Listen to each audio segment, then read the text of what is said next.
Coffee and Cream on Hail Varsity Radio with Andrew Rogers and Damon Benning. That's why I'm really excited about being here and knowing what, where I'm going to be at, what I get to dive into playbook-wise, teammates, and get to know everybody. So I don't know if words will really describe it correctly, but I'm excited. When you're playing football, it doesn't matter what time in the morning. It's a good feeling. Good. Put on the cleats, put on the pads, get to hit each other. So bigger, faster, stronger from last year, and just glad to be with the team. Growing together each and every day, and we're ready to start this journey. It's more of an attacking defense, I would say, but there's a lot of different blitzes and there's just a lot of movement on the defense as a whole. So it's just something we're not quite used to. It's just a little bit different. You heard me talk a couple times about deserving the right. I think the guys have deserved the right to attack spring ball from the work they did in the winter, and so I was anxious to get out there with them today. Good morning, Coffee and Cream in the morning on Hail Varsity Radio, powered by Currency, alongside Damon Benning, Andrew Rogers, Shane Schillerberg on the board, pushing the buttons, putting together a pretty good open there. Ethan Piper, Gabe Irvin Jr., Heinrich Harburg, Luke Reimer, Matt Rule, all heard from yesterday, concluding day one of spring practice. And, there's a lot going on in that football program this week. Practice today, no media access, but tomorrow being pro day. And then on Thursday, I'll actually head down to Lincoln. You'll stay in the chair, run the show with whomever. You want to be a correspondent? I'll be a correspondent. Give me a ring. I'm like, hey, Andrew, what's going on? Hey, are they on the mats yet? Going back to state wrestling, I was DB's correspondent for state. Listen, I just didn't want to. I knew I was going to be in trouble. I couldn't be there Thursday, Friday, Saturday. I knew you were going on the first day. I had to take advantage of my resources. But yeah, so I'll be curious to see what you've got. And I figured your first kind of go around being knee deep in the water somewhere. Spring football, which is a huge deal around here, and good on the folks because it is. I feel like, you know what? You take the first couple cracks at it. I'll be down there whenever anyway. Yeah, and I appreciate that. And how crazy too. How many media members were down there? It's selfishly, it's better for me, right? Because I want your eyes perspective. I need you. It's new. People can get mine anytime. Right. It's better for us. The more vantage points you have. So I'm like, soak it up, and plus I'm gonna get tired of it because we got coach. I forgot we have coaches clinics 31st or March 31st, and but that one's in the afternoon and evening. Saturday morning isn't until the morning, so I won't miss any time. Okay, but I am gone on the 7th and the 6th, right? I think. Is that Good Friday? Is the 6th no. It's a Wednesday, Thursday. Okay. So that's the week before Easter, though. Correct. And then, and it'll just. But it's a busy time of year. It'll just be Caleb and I. So I think, it'll be good. But I'm curious because I think I always like when things are new and I can get other people's perspective. And so when people get a chance to see practice and see guys move around, because I obviously haven't seen practice yet, right? Outside of that minute 15 video we got on the Twitter page yesterday. Well, I tell you what, so people were asking me about Anthony Grant, and I was like, there's nothing, no rocket, no secret sauce. As you know, I just watched all the videos all off season. That's it. And I make tick marks. Now I have to have a little background knowledge, like what do the jerseys mean? But I want to be able to figure stuff out for myself. It's like I Spy to you. Yeah. So okay. Hey, he's this color this day. This guy. Oh, where's this guy? Haven't seen this guy. Haven't seen this guy. And so I just, my little legal pad, if somebody ever got their hands on that bad boy, all your passwords. Well, no passwords, but those are the things. No, it's the passwords up here. Yes, is what I mean. yeah, like up yeah. top. Those are like the things that I'm like.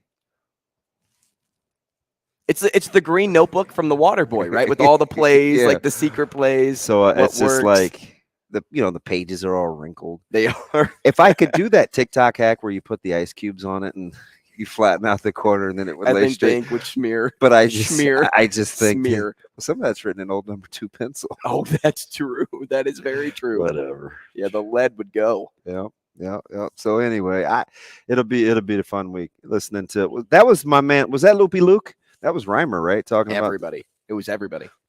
talking about was that Loopy Luke, Shane? Who was talking about the movements pre-snap on defense? That was Luke. Yeah, that's a beautiful thing. I should have known because he has kind of that.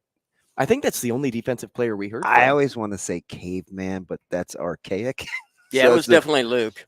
It's But more of you- an attacking defense, I Yeah, would say. that's Luke. Yeah, that's the Yeah, he was talking about all the movements and how they may lean even blitz heavy to some degree. So I think in that defense, from what it's early and it can all change. Depends on if they can't play a lick or they're actually better than they thought. But when you play an odd front, you got to figure out how to get the fourth and fifth guy involved. We just had this conversation yesterday at Westside, and we have a lot of guys returning with our staff. Now we do have one new addition to the coaching staff, but I mean, we were talking about in these fronts, how do we get pressure? Who's pulling up the quarterback? How do we contain? Like those things are just like you watch defense or you watch offense and it seems like, well, you should just do this, this, and this. But I mean, to do it on the fly and to know it on the fly and against a 3-by-1, he pulls up the quarterback. If it's a 2-by-2, he's the edge setter. He's got to get to the face of one, and a 3-by-1, you can kind of widen it, backs away. Like those are all the things I think that really good defenses will know the nuances of. Bo used to talk about it all the time. He said, guys that really love football will want to know the intricacies once they know the general.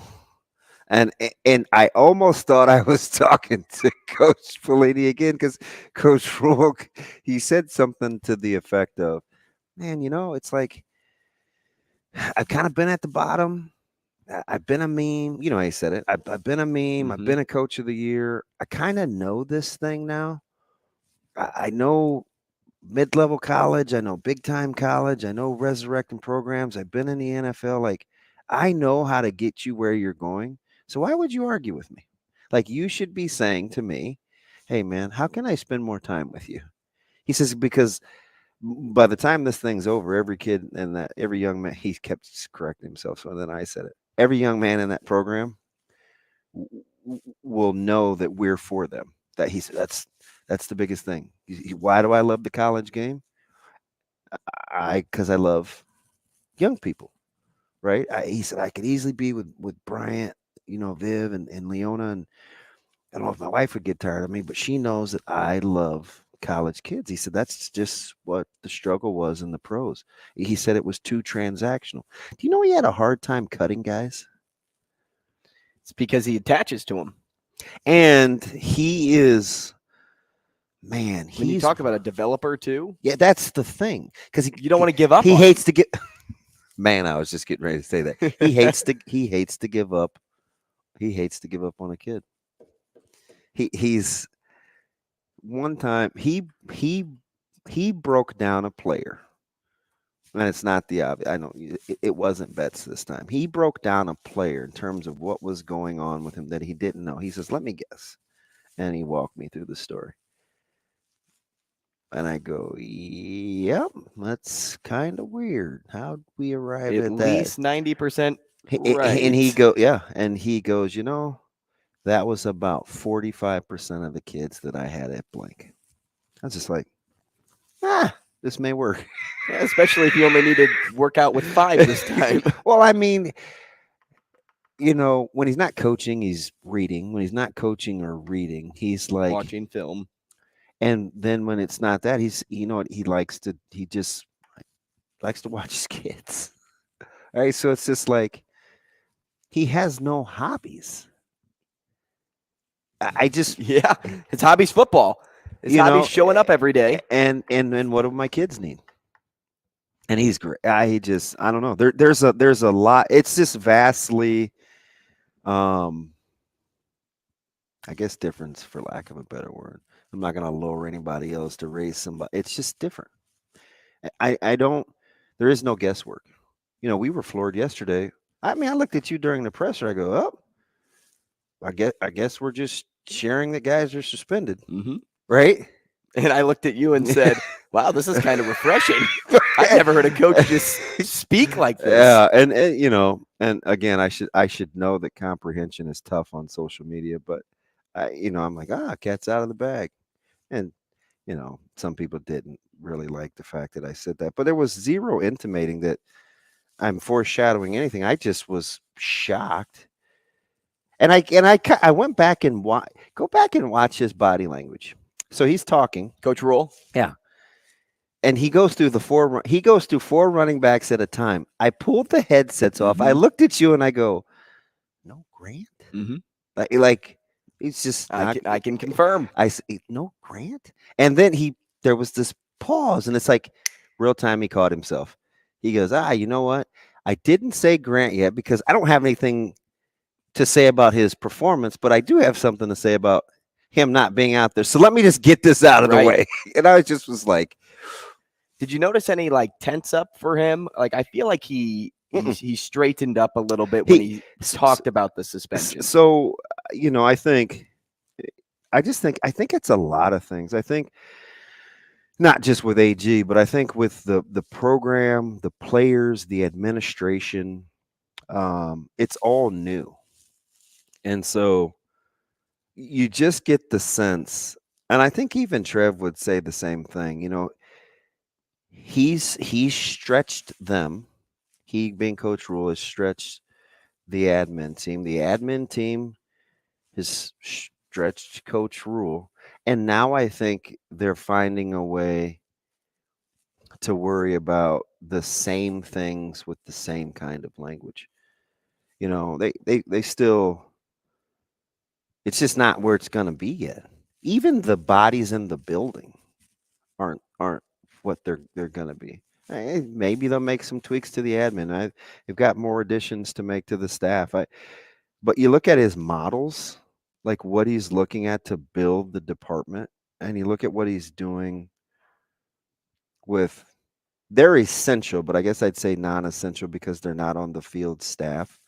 He's building this thing from a personnel standpoint like Bama. I'm sure as I'm sitting here.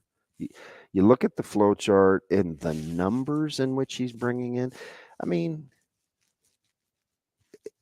they're doing there's a lot of people still to come. And it's like, and look at where some of his people that he's hired have come from. Somewhere in the southeastern part of the country that are either familiar with Georgia or Alabama. I mean, you get inside the weeds and start looking. Go look at the personnel department that he's bringing in. So it's like, if he has a budget or knows the budget and the revenue, he's going to build this thing after what he thinks is the best. Because I think the rest of it is, we know football. We'll just get to coach football. We won't worry about that other stuff. There's a sense of like-mindedness there. And I'm kind of seeing that now. The more you walk me through that path, even just player-wise, right? It's critical. Like you have those connections in Georgia in particular. You rebuilt a pipeline in Texas once again, and most of that staff is from Texas or the Northeast or somewhere in the Southeast. The X factor on that staff, in my opinion, is Sean Patton. He's going to be the guy. Now, watch, there'll be 55 interviews with Patton coming up, but He's the guy. He is definitely, I think, the link. It'd be interesting. We didn't have a poll question today, DB, but I did send out a prompt just to our listeners as spring continues. That's unbelievable. Yeah, that game, yeah. We'll get into that a little bit too throughout the show. I did send out a prompt to our listeners, though, to get some questions answered on the show today. As spring continues, what's on your mind?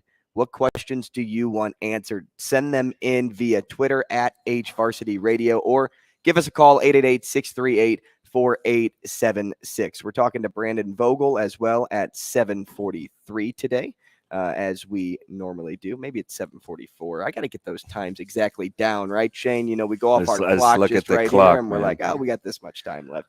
We'll talk to John Fanta at 8 o'clock because, well, there's a lot to unpack in the Big East. And that's kind of John Fanta's realm. So perfect timing for us to get to talk to him because he is a hard man to contact. They're winning.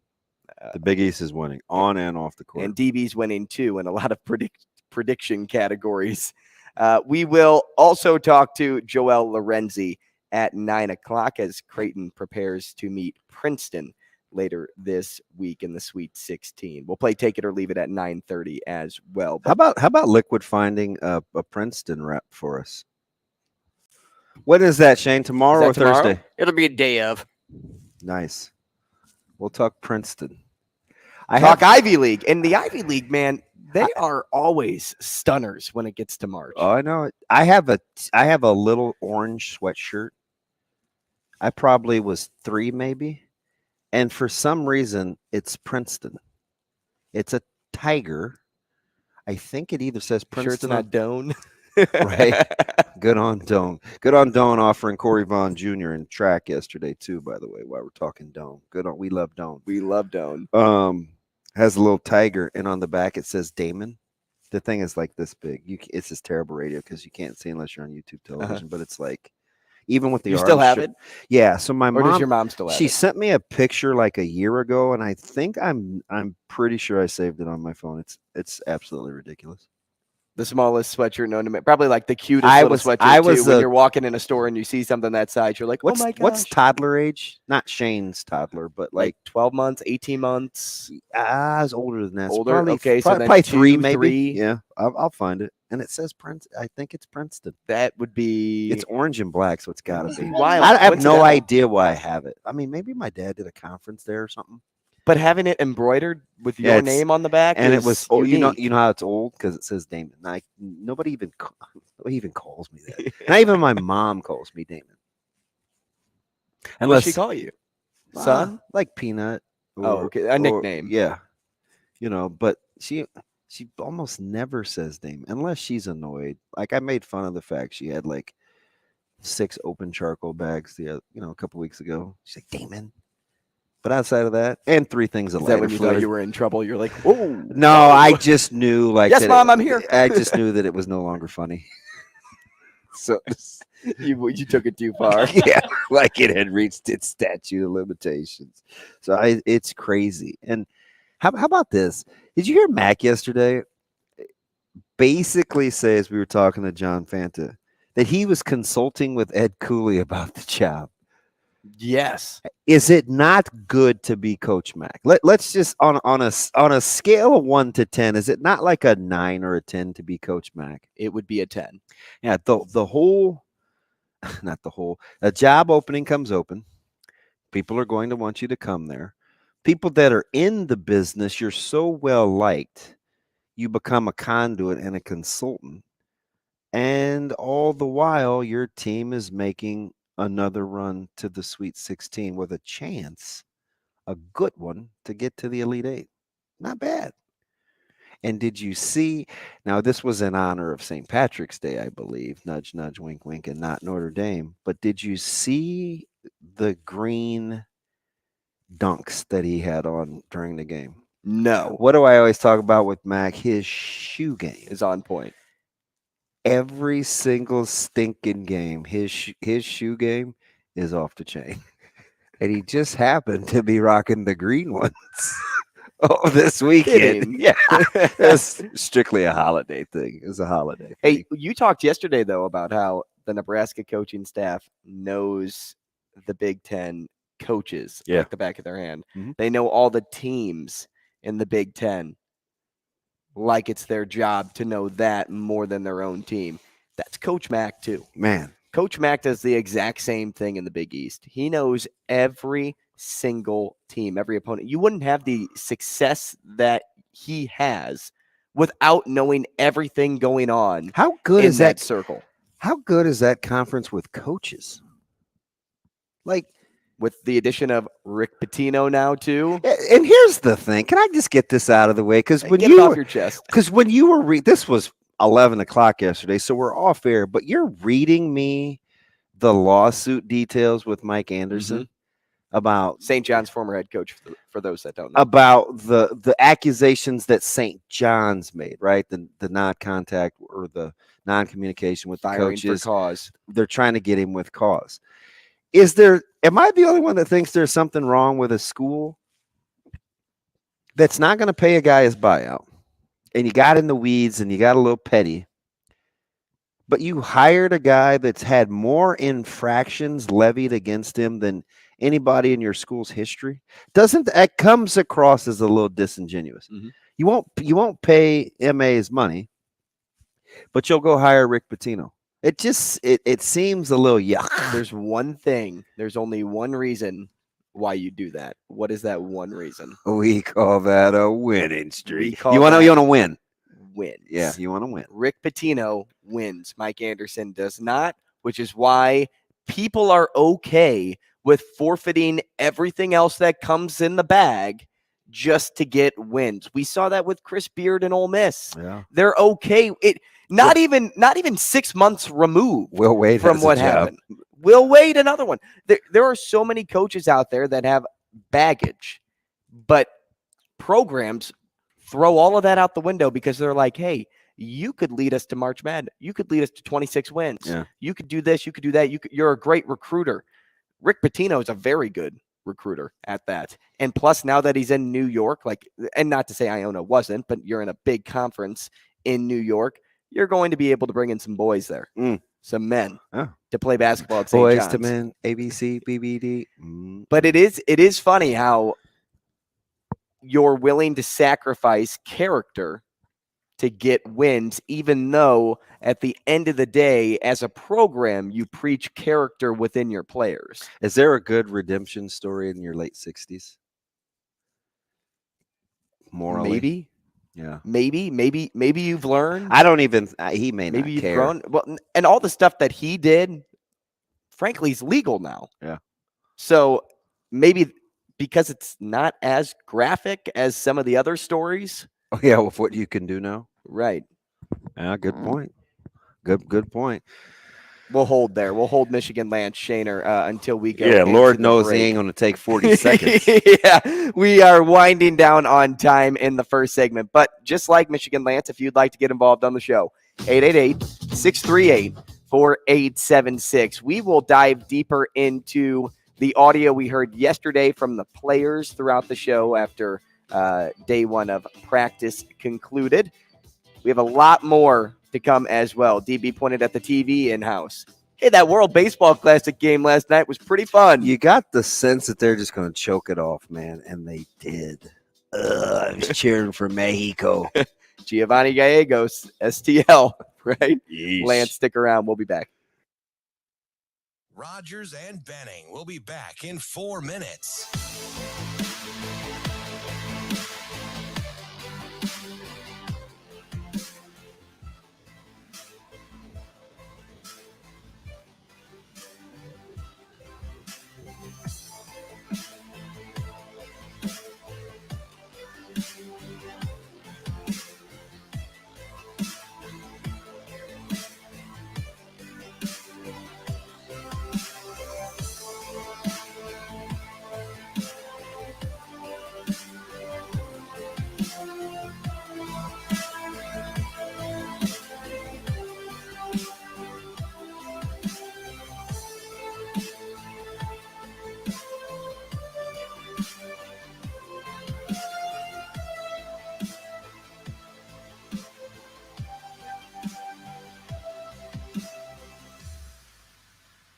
Rogers and Benning will be back in 3 minutes.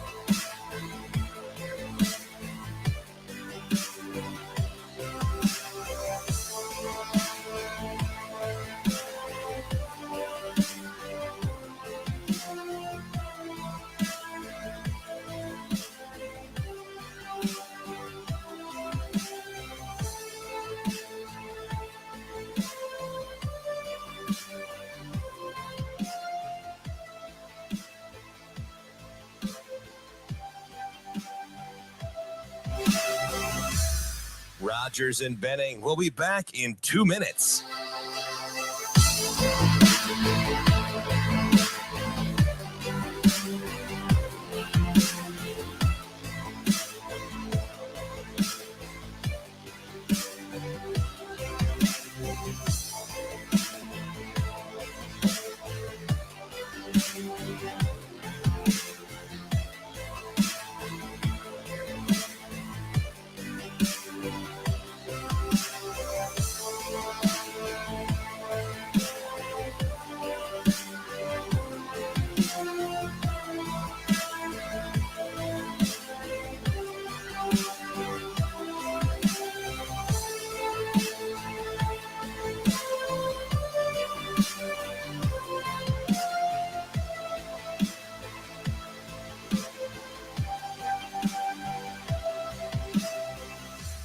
Rogers and Benning will be back in 1 minute.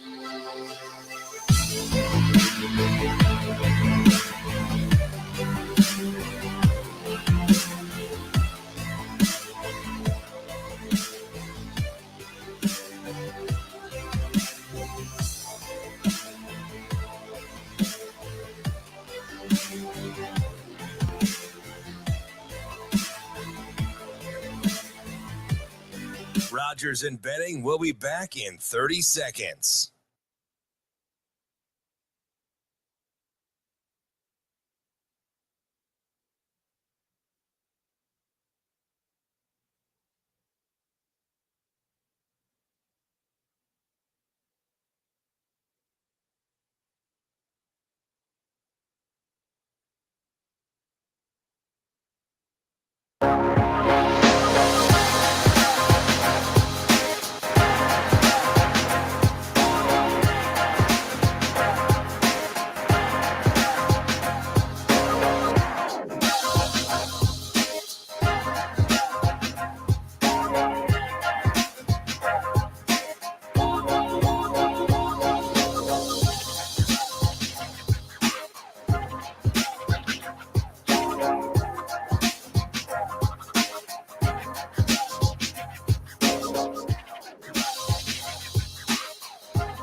Coffee and Cream with Rogers and Benning on Hail Varsity Radio. I think our depth is going to win us a championship, and they've been playing great this whole tournament. So if we just continue doing that with our second group, or our first and second group playing how they playing, I think we are unbeatable.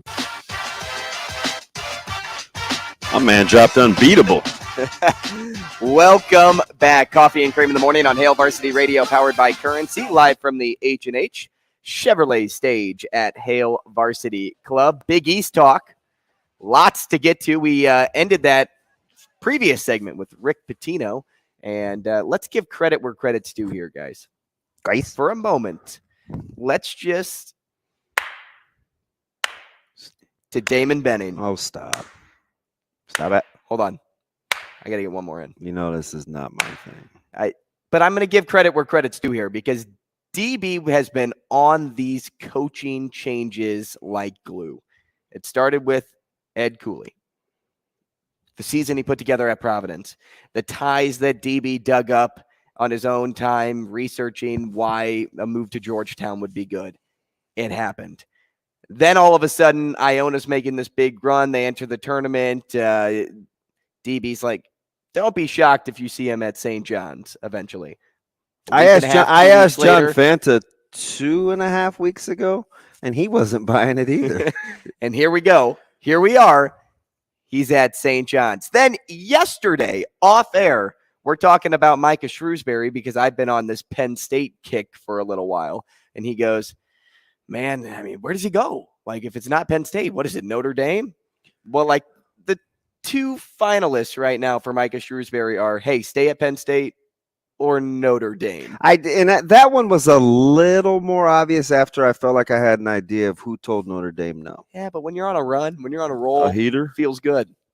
I wish I could have done this like a month ago because this started a while ago. And I think I asked if we could get odds. I would have been able to start my group home easily. That's it. But then I still would have done. Because you don't lay $10 down. I would have started this. I would have stayed with this job, just because I need something to do for fun. But yeah, I would have got my boys home. Let's go to line one. Michigan Lance here to talk Big East coaches. Lance, good morning. Man, good morning, fellas. What's up, buddy? Man, hey, every time it seems like we want to get into football deep, hey, basketball with the basketball headlines, man. Basketball not taking a back seat anymore. Trying to stay current, man. Jay Wright retires and the conference is crippled, and 2 years or a year and a half later, they had Patino and Cooley goes to G-Town, staying in conference. Man, how about that? Like, I like the Ed Cooley one, man. Me too. Do you think he can get a little bit better caliber? I mean, hey, listen, not a whole lot. I mean, Providence has some kids, but wait till you see who he hires in June. His staff will be A-okay. Man, hey, because Georgetown is still in what some will say the mecca of basketball. You know, that Maryland, it's a brand. DC, Virginia area. Yeah. I mean, so again, wait to get the right guy, and I think they got it. And wait till he finishes rounding out his staff. Hey, man, you got some insight on the East Coast, man? What is coming from, man? You got some. What are you? Look at DB. DB knows what's up. Listen, why DB? Look, it's just building relationships, right? As much as I travel in the summer. Like stuff just happens.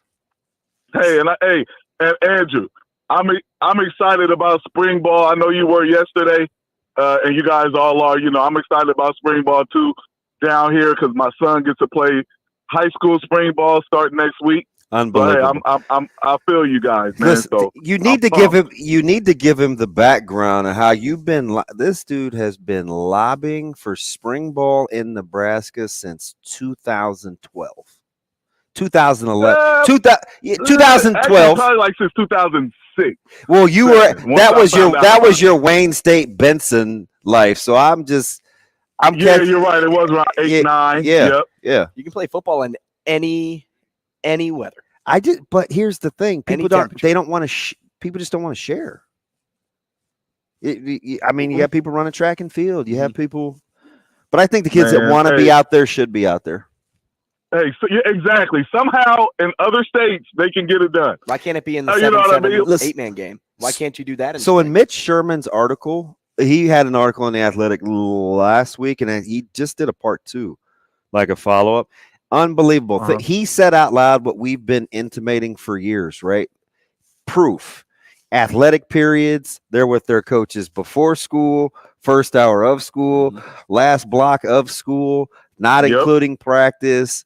Strength trainers in the building, spring ball. Like he said they're with their high school coaches. I can't remember the time that he used. I don't want to misquote him, but right. I mean, we asked. Remember when we had Dan Jackson on some years ago, and I said how far he was recruiting for. See, Northern Illinois or South Dakota State then? I can't remember. This is before Northern Illinois at that time. And I asked him how far behind are Nebraska high school athletes to the Floridas and Texases of the world. And he said a freshman in Texas or Florida is the equivalent to almost a junior in football playing experience to Nebraska. Just time. And why is that? Well, remember what we said about Rex Burkhead, right? Right. When he was coming out of Wichita Falls, was he Wichita Falls? He was the most ready-made of that group of Aaron Green and Braylon Hurd. Like, he looked like he was the most ready to play. And then Dr. Elza says the other day, well, you don't have to worry about those guys knowing what it means to work coming into college if you're coming out of a quality Texas high school program. Listen, man, I'm living proof. One of the reasons we moved down here was because my son wanted to be a football player. I know his development needed more than what Nebraska could offer as far as reps. And so, he's been 7-on-7 since January. Well, I see him outside, but like when you let him tweet, he's either in the park, he's catching passes from older quarterbacks. I'm like, what LG is this? Hey, man, and it's really helped his development in less than a year and what he needed. And I've been telling, he's like, he misses home and his friends. And I'm like, listen, man, the reps that you're getting now is going to pay out. He's been in the weight room with the high school kids the last month. And so now he's an eighth grader. He's an eighth grader, Andrew. And so he got done with basketball. He's been lifting after school, and now spring ball starts next week. Like, if he was still at Jesuit Academy in Omaha, where he went, which we loved, but athletically and what he needed, he couldn't get. It just wasn't. It's just not offered.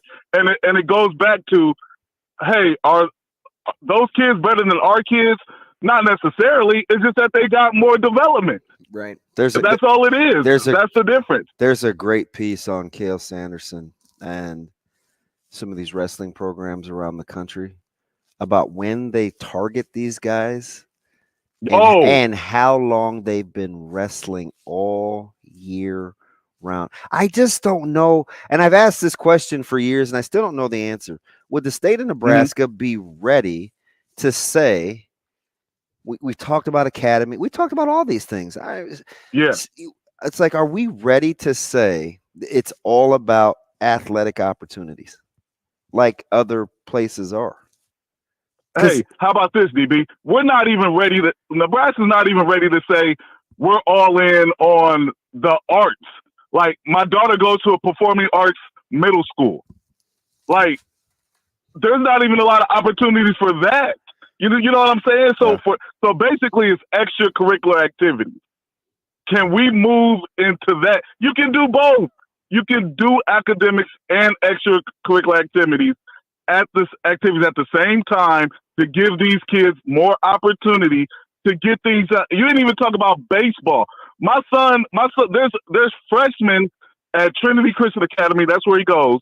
There's 3 freshmen, 2 committed to Florida, 1 committed to Florida State. A 4th one has like 3 SEC offers. Yeah. I'm like, well, hold on. Where did you guys come from? You're freshmen with these offers like that and committed?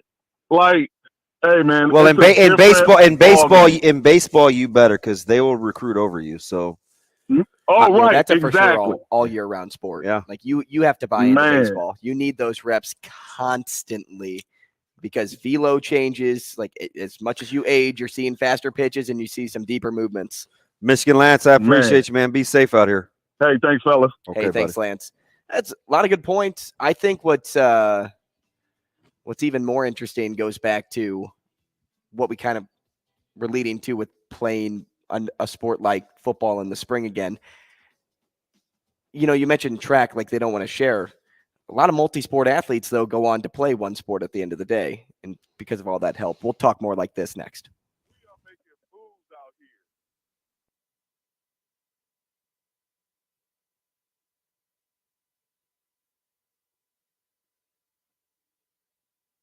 Rogers and Benning will be back in 4 minutes.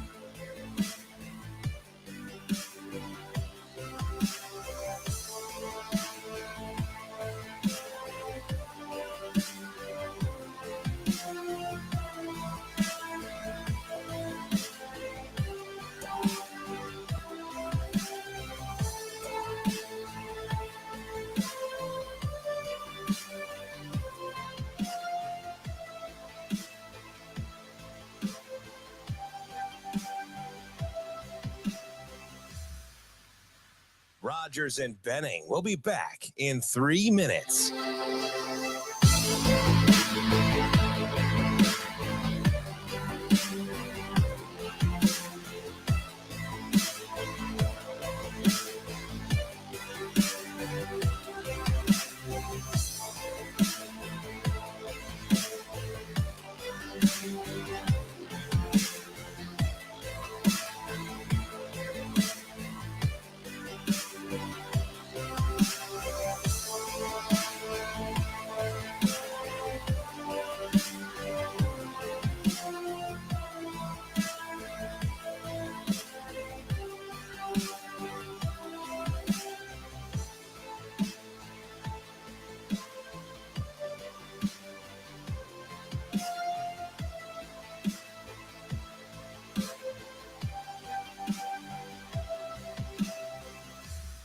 Rogers and Benning will be back in 2 minutes.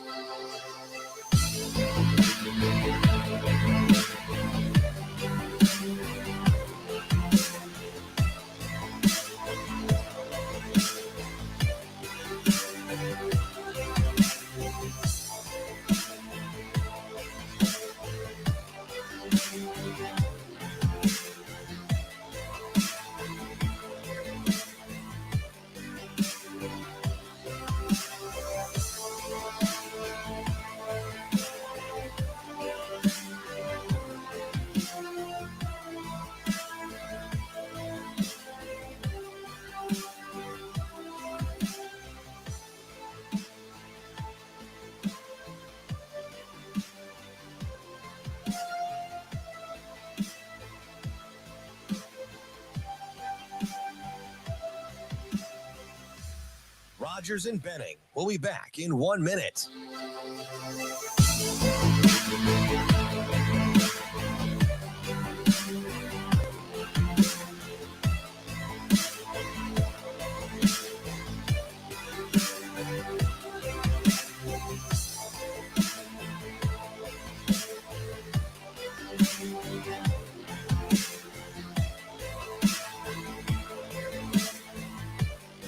Rogers and Benning will be back in 30 seconds.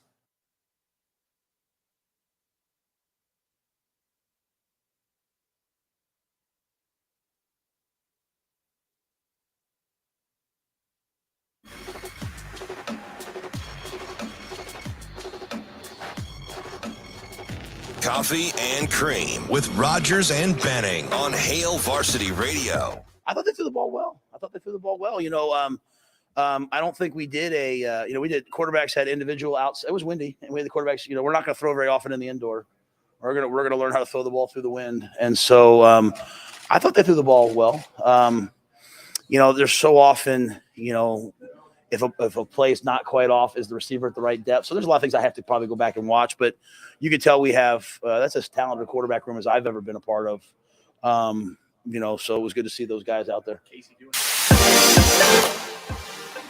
Coach Matt Rule, yesterday, speaking to the media. It's Coffee and Cream in the Morning on Hail Varsity Radio, powered by Currency. Alongside Damon Benning, Andrew Rogers. Happy to have you with us, and happy to now welcome in Brandon Vogel to the show. Vogel is on StreamYard, and he joins us as he does every Tuesday here in the morning. We appreciate your time. Brandon Vogel, good morning. Always so natural. Good morning. How are you guys? What's that? He's so. I mean, look at his gear. I was thinking he was just wearing I'm a sweater. just taking a moment to admire your get up at.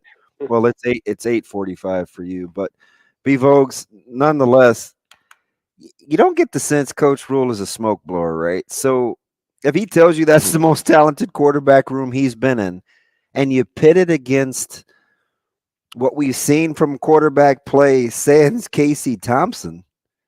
Remember last year? Casey Thompson's not playing. We were like, OMG, what are we going to do? How do we reconcile that in our head? Great question. Not only do we go OMG a little bit when Casey was on the bench, the interim head coach flat out told you two guys weren't ready to go. I forgot about that part. Like, basically told us they couldn't play. Yeah, pretty much. So, I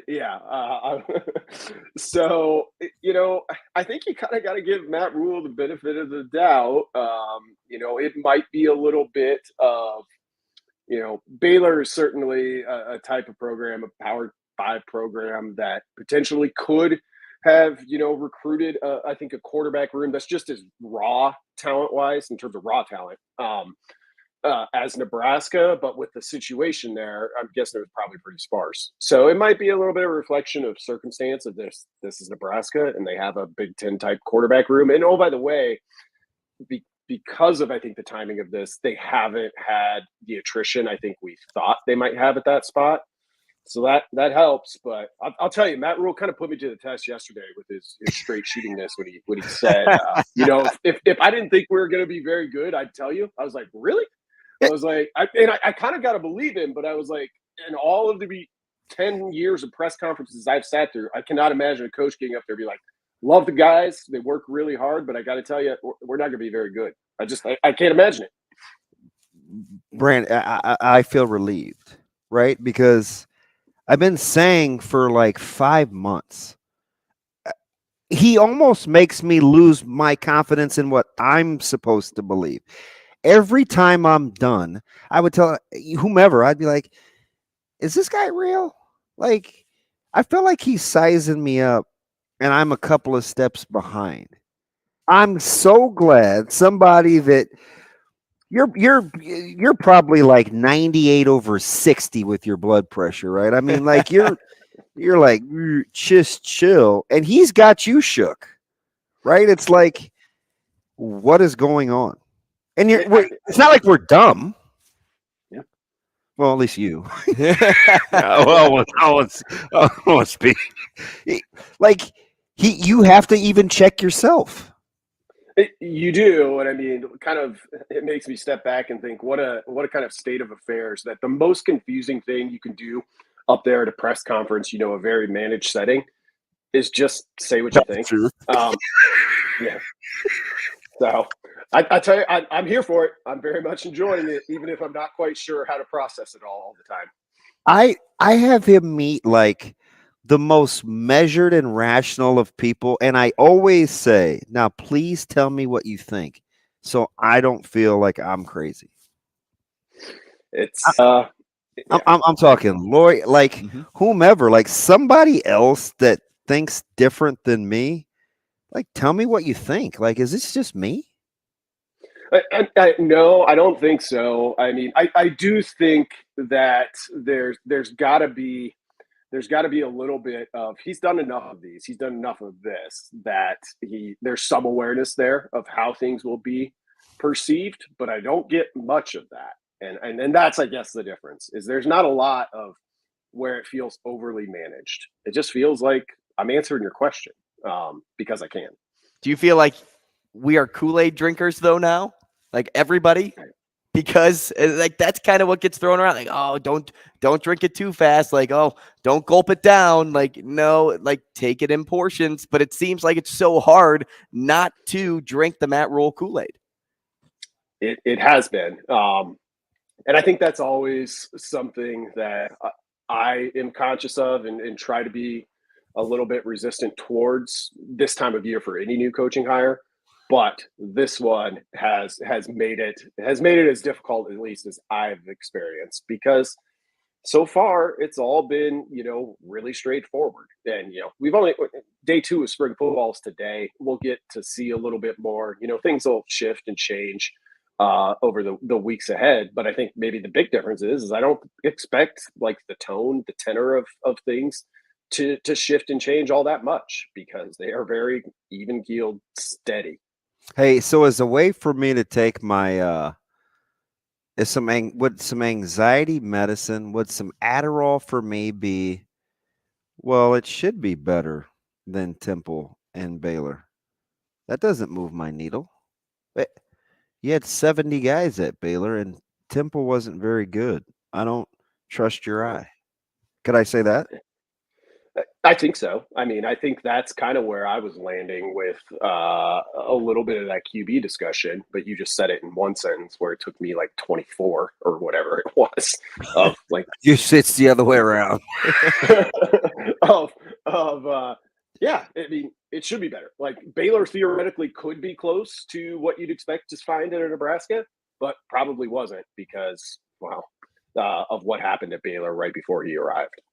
Vogel, Reimer said yesterday that he was impressed with what he's seen out of the transfers. And after listening to defensive coordinator Tony White last week on the Husker Radio Network, it sounds like he likes Chief Borders. And that's kind of the guy that was already catching his eye among some other returners. But initially, and I know it's early, who's your way too early affinity on the defensive side of the ball? Well, I mean, it might be Borders at this point, and I'm trying to check myself a little bit with that, because he's the person I think we've had the most access to. Definitely in terms of transfers, but you kind of look at him at this point, and not just his, what we learned about his offseason through the winter workouts, but also what coaches have said about him. I kind of look at him and be like, is this the transfer who right now you'd be like, he's gonna play the most, he's gonna have the biggest impact on that side of the football? I think I would, but I do wonder if it's just, we haven't had a chance to hear a lot about any of the others. But super impressed watching his press conference, for a guy who really, what I knew about him, good enough to get an offer at Florida, played a lot on special teams, which I like as a kind of launching pad for a career trajectory. But that was kind of it. I didn't know, hadn't heard him speak before, and really mature kid, leader, I think. And that's impressive to do when, we talked to him at the end of February, early March, and he'd been here for basically 2 months. So we've got Jake Applegate, we've got Janarian Bonner. We've got a couple of guys that are on the move, just searching for kind of new ways to get on the field. We heard Henrik Harburg, for the first time since I can remember, even acknowledging that he would do anything other than quarterback, even though he is playing quarterback. I'm not doing anything for somebody that I'm not comfortable doing unless I trust you. Yeah. How'd that happen so quickly? That's a great question. I hadn't thought about that, because, in Henrik's comments yesterday, he kind of, he said, or at least alluded to, how tough kind of last year was with him. Yeah, you know how easy it would be for him to be mad? Mm-hmm. Yep. Yeah, I mean, you have this window when anytime there's a coaching change of just, you got to decide, like, am I going to wait and see, or is it easier just to start over? And I don't begrudge anybody choosing either route, of course. But he waited and saw, and whatever he's hearing from those coaches, they made up a ton of ground based on, I think, what he said yesterday, to get to a point where not only is he speaking on the first day of spring football, but you ask him, hey, would you think about moving someplace else if the QB race, looks like it's headed a different direction? He said, yeah. And you look at him as an athlete and his athleticism, and boy, that it gets really intriguing in a hurry. I would put Bonner in that category too. That's a guy who I don't want to say he needs to be good for Nebraska, but there's a lot of upside with a player of his caliber from where he's from. If he was a player coming out of high school, I thought could see the field pretty early. didn't. And now you've got to say, you put them in this type of hybrid tight end, role that they're going to ask to do a lot of things. That's a pretty good success story at a program in a part of the country. That's pretty important to say, look, we got here, we saw this, look what we did for this guy. Vogel, got about 30 seconds here. We have our guys. Who's your favorite to emerge this spring? I mean, I've been talking a lot about Gabe Irvin, and now that Matt Rule blew up my spot yesterday. Andrew's too. You got Andrew yesterday. So you can be the press. Let him be your financial officer of that fan club. Now I got to find an under the radar option. I'll have one for you guys by next week. Okay, right, sounds good. We appreciate your time, Brandon Vogel. Thanks so much. We will talk again next week. Is it weird I'm not on the Gabe Irvin hype train as a? I don't know. Did you see his photo yesterday and how chiseled he looks? Yeah, talk about hugging him. He's yoked. John Fanta next.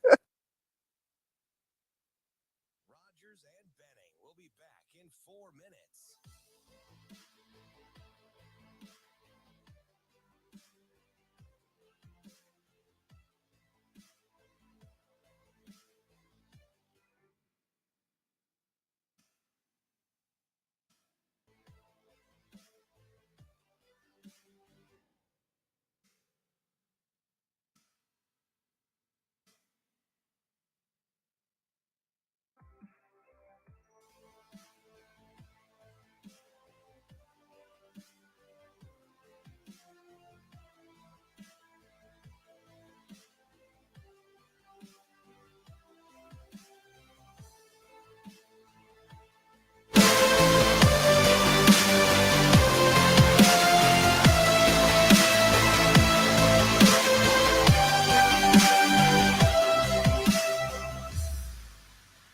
Rogers and Benning will be back in 3 minutes.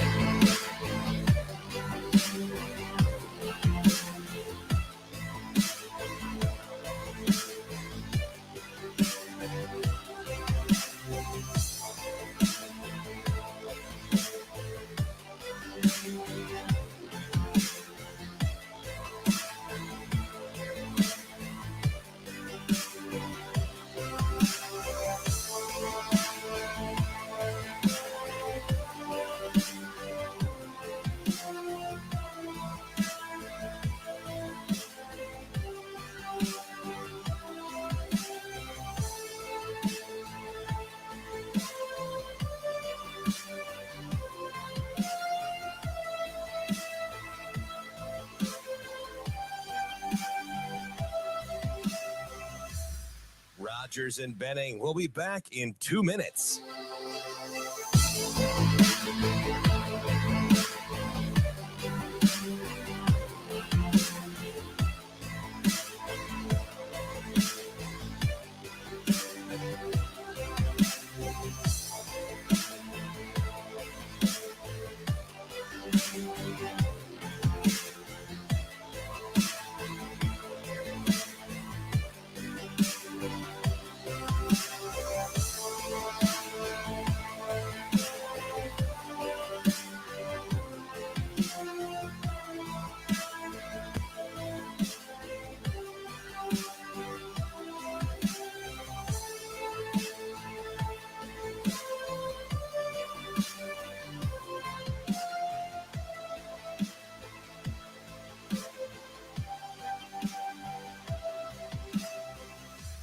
Rogers and Benning will be back in 1 minute.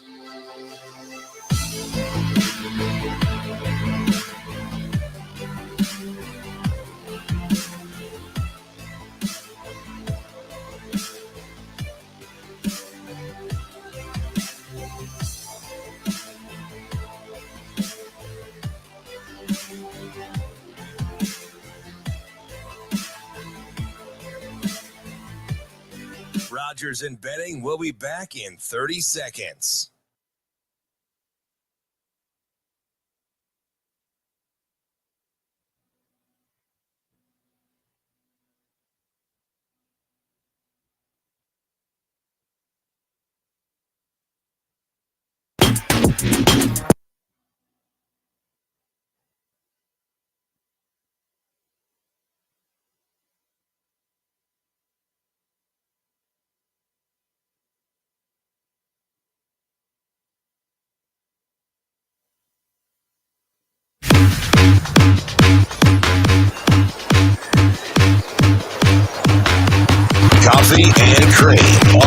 Varsity Radio with Andrew Rogers and Damon Benning.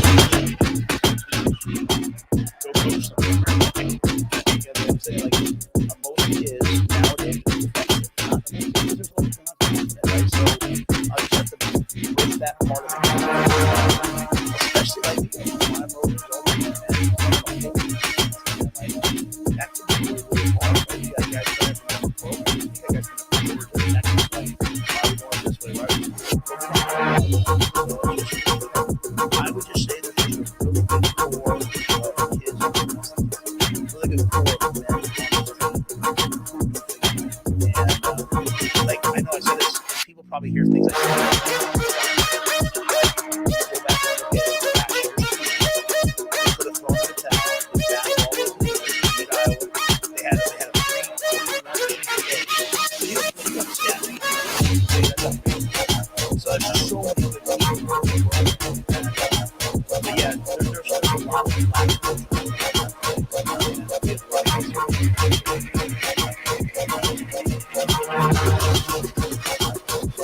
Anybody else want to make Matt Rule's chuckle your text alert? No. Shane, can you play the beginning of that clip one more time? Just the beginning of it. You should try that. Go coach somewhere. I think I want to make that my text alert. Go coach somewhere. So if I could make him laugh, that Shane, would be a win in life.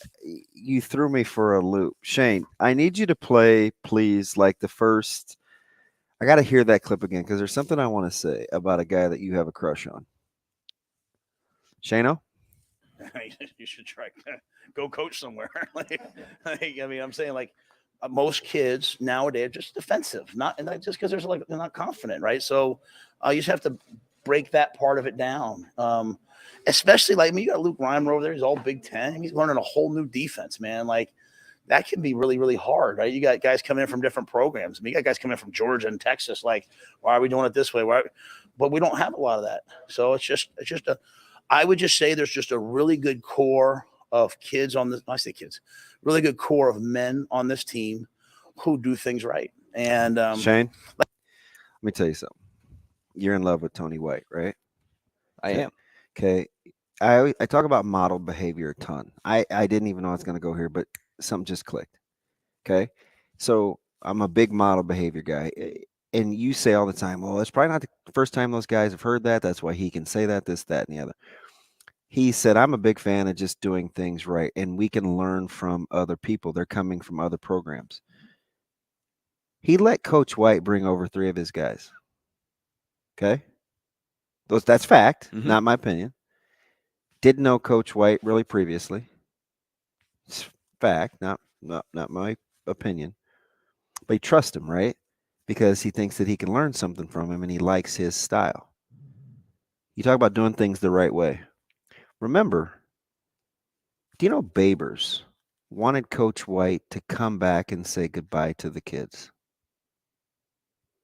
Coach White got on a flight, went back to Syracuse, talked to his team before he left, told the guys to hang in there, good things are coming, and came on back. Any security in that? There's a lot of security there. Is there doing things the right way in that? There is a ton of right there as well. Is there trusting that somebody you can learn from, even though you've done things a certain way before? No question. All model behavior. If he's not practicing what he's preaching, I don't know what it is. You don't know a better example. I'm listening to that and I'm like, wait a second. He's actually talking to us about him too when he comes to Tony White. Because it's weird that he used that. And I may be reading too much into the example, but I don't think so. We're learning a whole new defense. So's Coach Rule. And he had to trust him coming from another school because he wanted some of what he had. So he knew he had to make some concessions. If I'm going to let you in my house because I want to learn from you, I am going to have to make myself vulnerable at some point. You heard him say about Coach White the other day. Well, I mean, it's probably more him getting used. He's got to kind of get used to me, right? The style in which I do things. But man, I'm enjoying watching and learning what they're doing.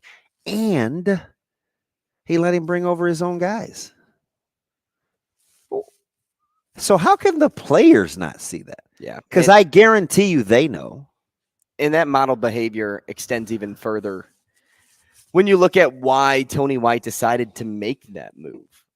As you move from Syracuse to Nebraska, yes, that's an upgrade, but Coach Rule's using connections to get in touch with Tony White and his people and figuring out, hey, is this the right guy once we make this move? Because as you said, no previous real relationship there working together. So you are in that mode, that learning mode.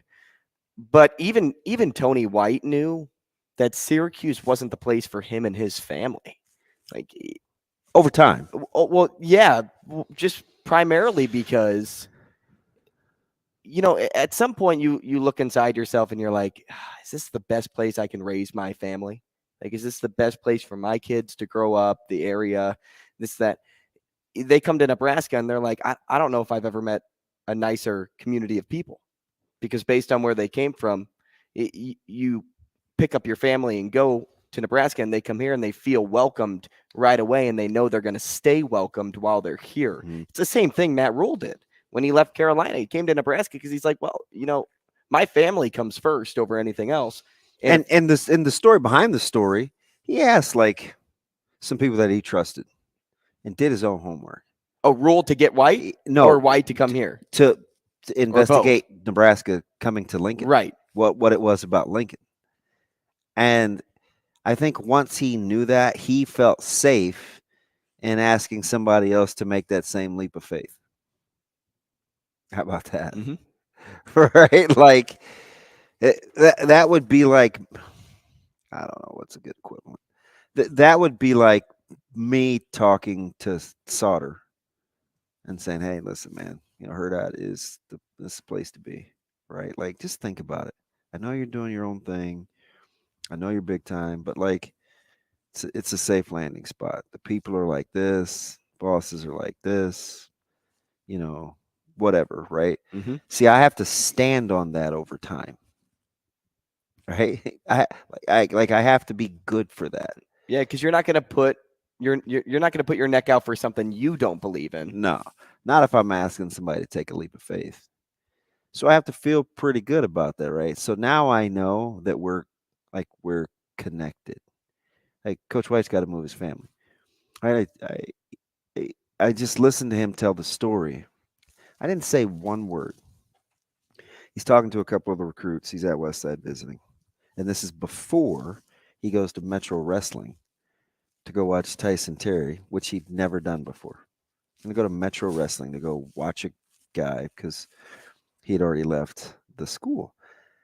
And he talked about the transition with COVID during the George Floyd era and keeping his kids from going mutiny on the bounty with coming to practice at Syracuse after that start of that first year.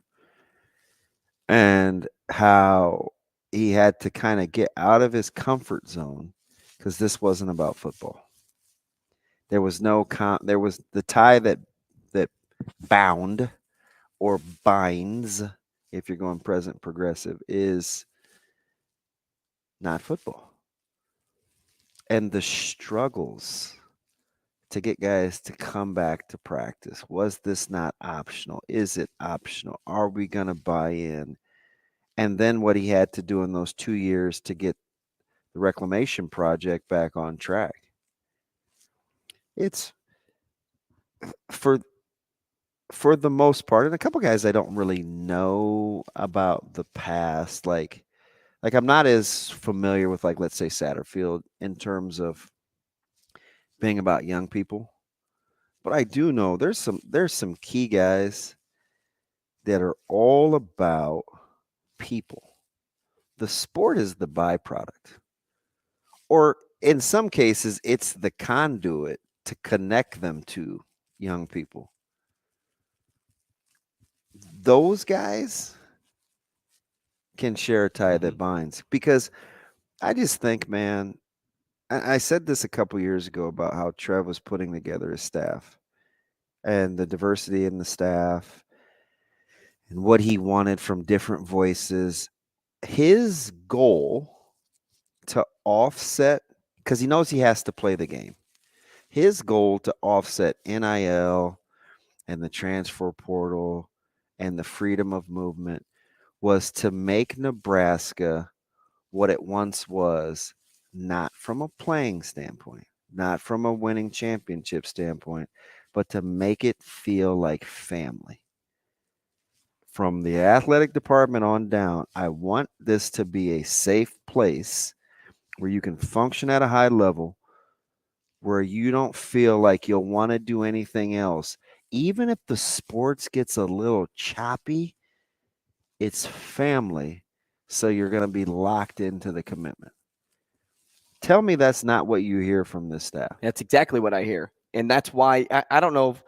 Did I ask the question to Vers on Friday last week about has this program ever felt like more of a family since in recent years? Like, of course, when you're winning games in the 90s, it's feeling really good. And then during Bo Pelini, it's feeling really good again because, the vibes are up. You're winning games. You're going to bowls. And I think that's what he dated it back to. Like, well, it's kind of like, what we saw in the Bo Pelini era. If you don't establish a family, you're always going to have drama that comes along with your track, right? It's so funny you say that. Spot on again. Coach Rule will tell a story if you talk to him about, you ever listen to what Bo's players say about him? He says they love that guy. And I'm thinking to myself, he's doing some good things. First of all, and I had a good relationship with Coach P, and I thought to myself, who's doing that kind of homework?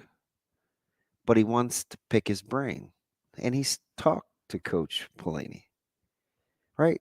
Remember a long time ago, I'm like, God, he told me, he said, I don't leave much to chance. And he's still a lifelong learner. So it's like he's going to connect the dots. What is it about this guy that they love so much that has them feeling the way that they do 10 years later, right? Because it's 10 years. And those guys are loyal to Coach. And he said, it's not so much about being loyal to the school anymore, no matter how idyllic we want it, right? Like, it's just not. He said they're loyal to people. So the people that are affiliated with this school have to be a representation of what this school embodies. How about that? He constantly thinking of because I've always said, and I said it wrong because I don't know any better, right? I'm like, God, it's got to be about the end. It can't be about, I never said I went to the University of Bob Devaney or the University of Coach Osborne. It's got to be about the end. Okay, times have changed, right? Very fluid. It's very transient. It's very mobile. So what's his answer? Okay, if you're about the people and the opportunity, I need to make the people indicative of what the school is. So you guys intertwine the two. So you say, I want to be at the University of Nebraska. Now, I don't really care, DB, if you're distinguishing between the people at the University of Nebraska or the University of Nebraska. I need those two things to coexist. I'm like, all right, I'm leaving. I see what you're saying on YouTube, Eric, about, even family has drama. You just handle it differently when you care about the other people. And that's brilliant. Who said that?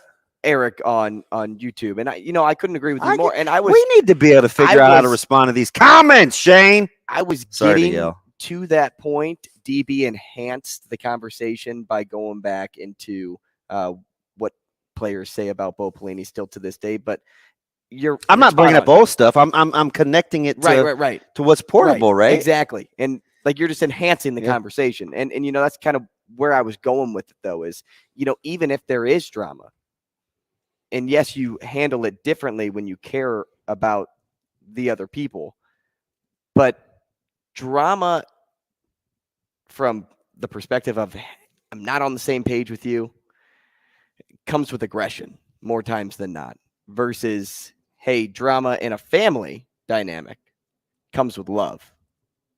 You handle everything because you love that person. You love your brother. You love your coach. You love your school. Mm-hmm. And because you handle things differently like that, you're able to lean on one another. There was something that I heard Ethan Piper say yesterday. I love EP. And I wonder if we have the quote. Let me look this. It was about Shane. Look up the quote when Piper was talking about familiar faces, and having when he was being with the same guys over the course of 4 years, it's led to a brotherhood. I don't think it's the 1% better. It is. Shane, check out, see if it's Piper 3. For myself, today we wrote 2 things we want to improve on. One in the run game, one in the pass game. And then, like I said, not that 1%. one. So you just focus on that one thing. Shane, check Piper 01. When you're playing football, it doesn't matter what time in the morning. It's a good feeling. Good, put on the cleats, put on the pads, get to hit each other. So. Regardless, if we don't have the exact clip, this is what he basically was saying. One more time, Shane. Let me give you one more shot at Go this, ahead. boss. Shane, Piper 04. He's taking a caller right now. That's good. Calls are good. We'll keep him on hold, Shane, so I can finish up this point. He's looking at multitask. Piper 04, babe. Yep. Piper 04. I have all the respect. Love Coach Donnie. He's a guy that man of character, as you can tell.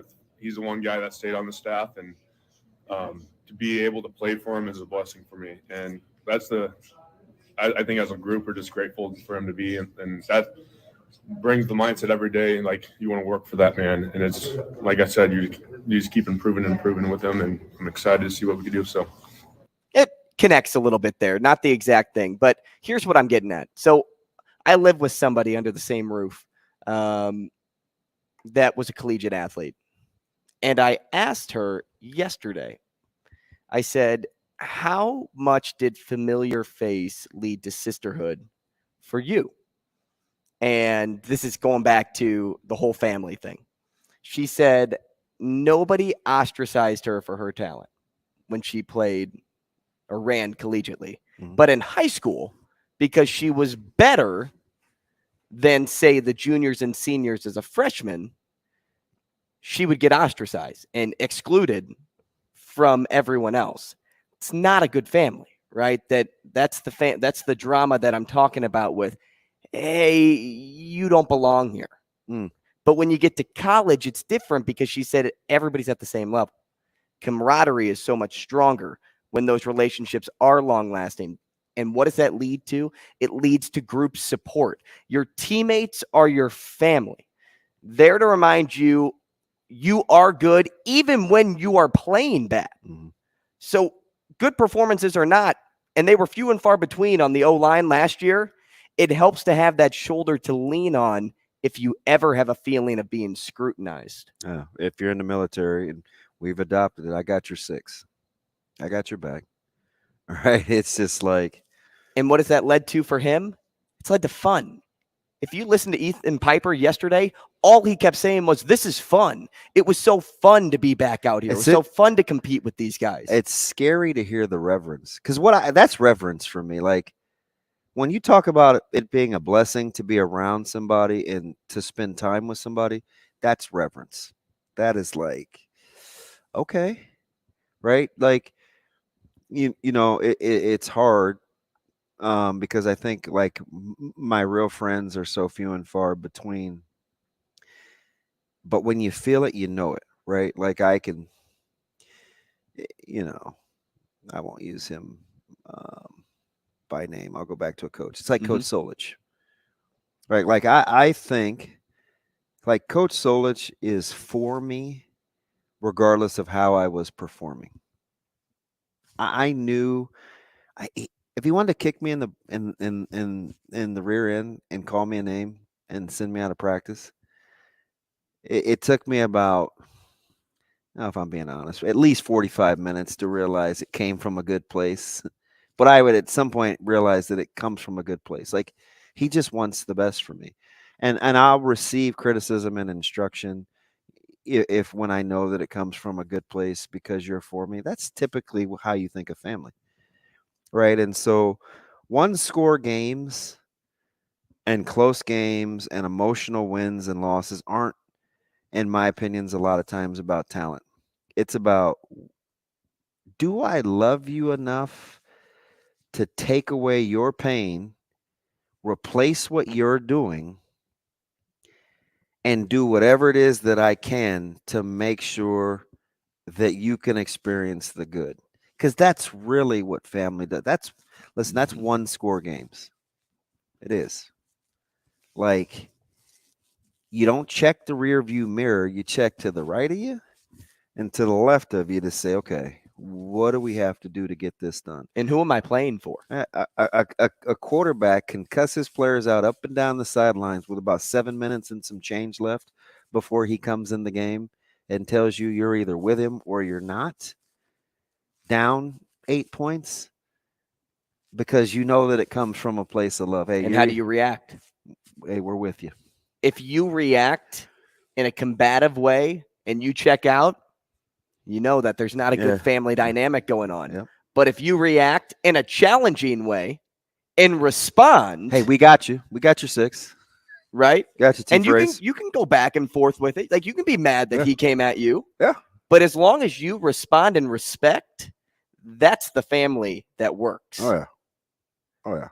Let's go to the phone. Line 1. Out of breath, Brian, here to talk about family. What is up, Brian? B, what's up, buddy? What's going on, fellas? How you doing?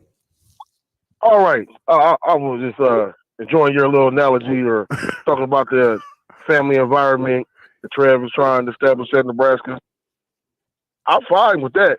You know, I want a family environment. I want type of family though. I want is the family environment of 2 parents, 2.5 kids, and a little dog. I don't want the dysfunctional family we had with the stepmommy that want to get rid of kids. But that's what we had the last few years. Wow. I want to make, that's what I want.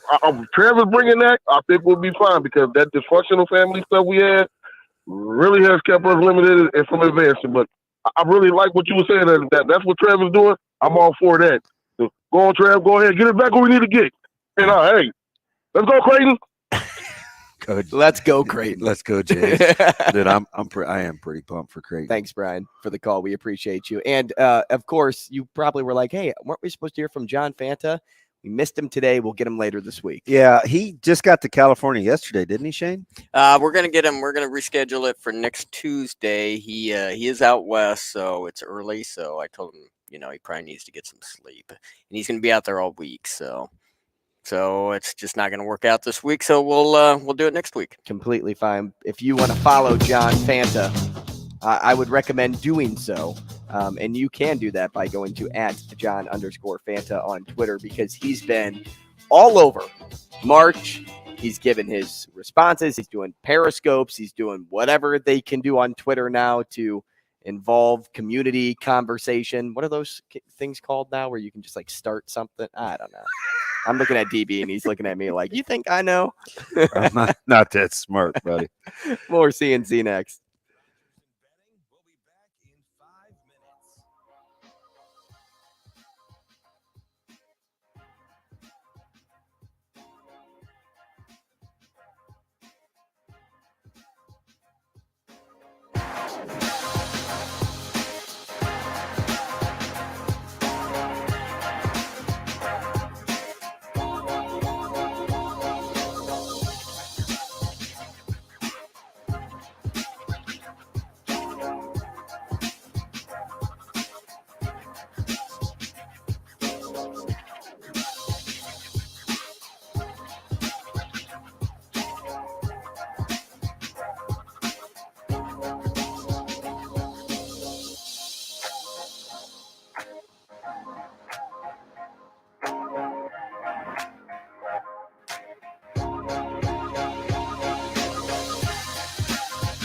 Rogers and Benning will be back in 4 minutes.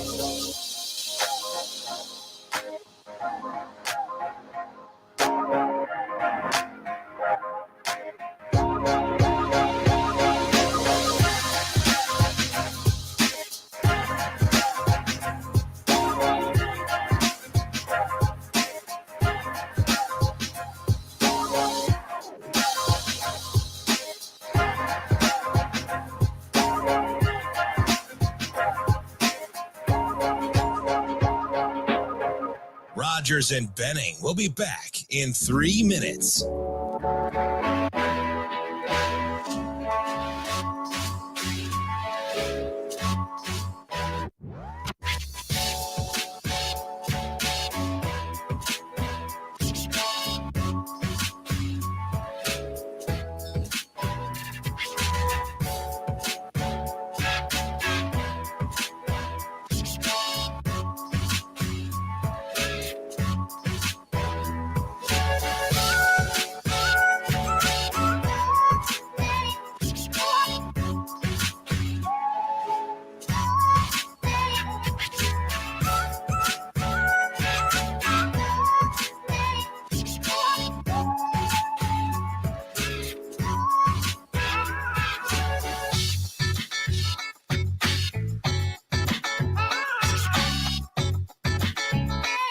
Rogers and Benning will be back in 2 minutes.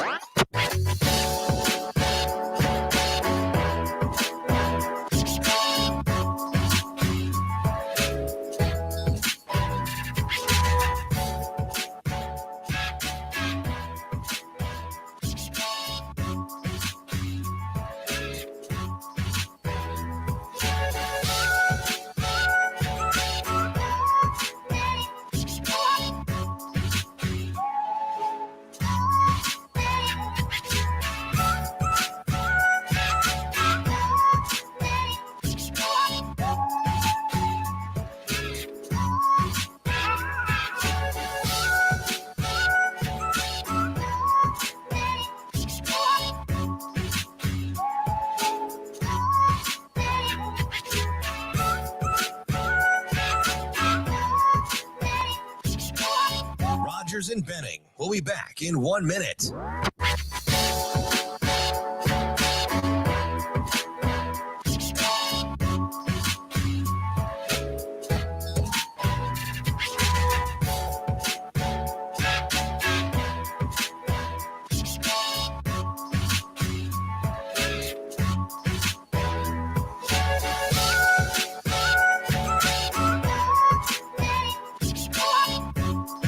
Rogers and Benning will be back in 30 seconds.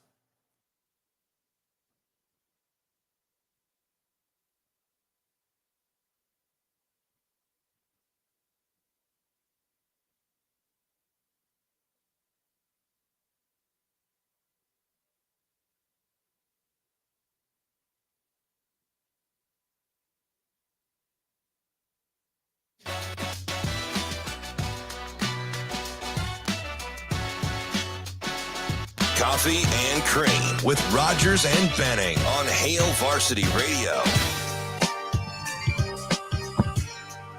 DB, I know you're a big hoops guy.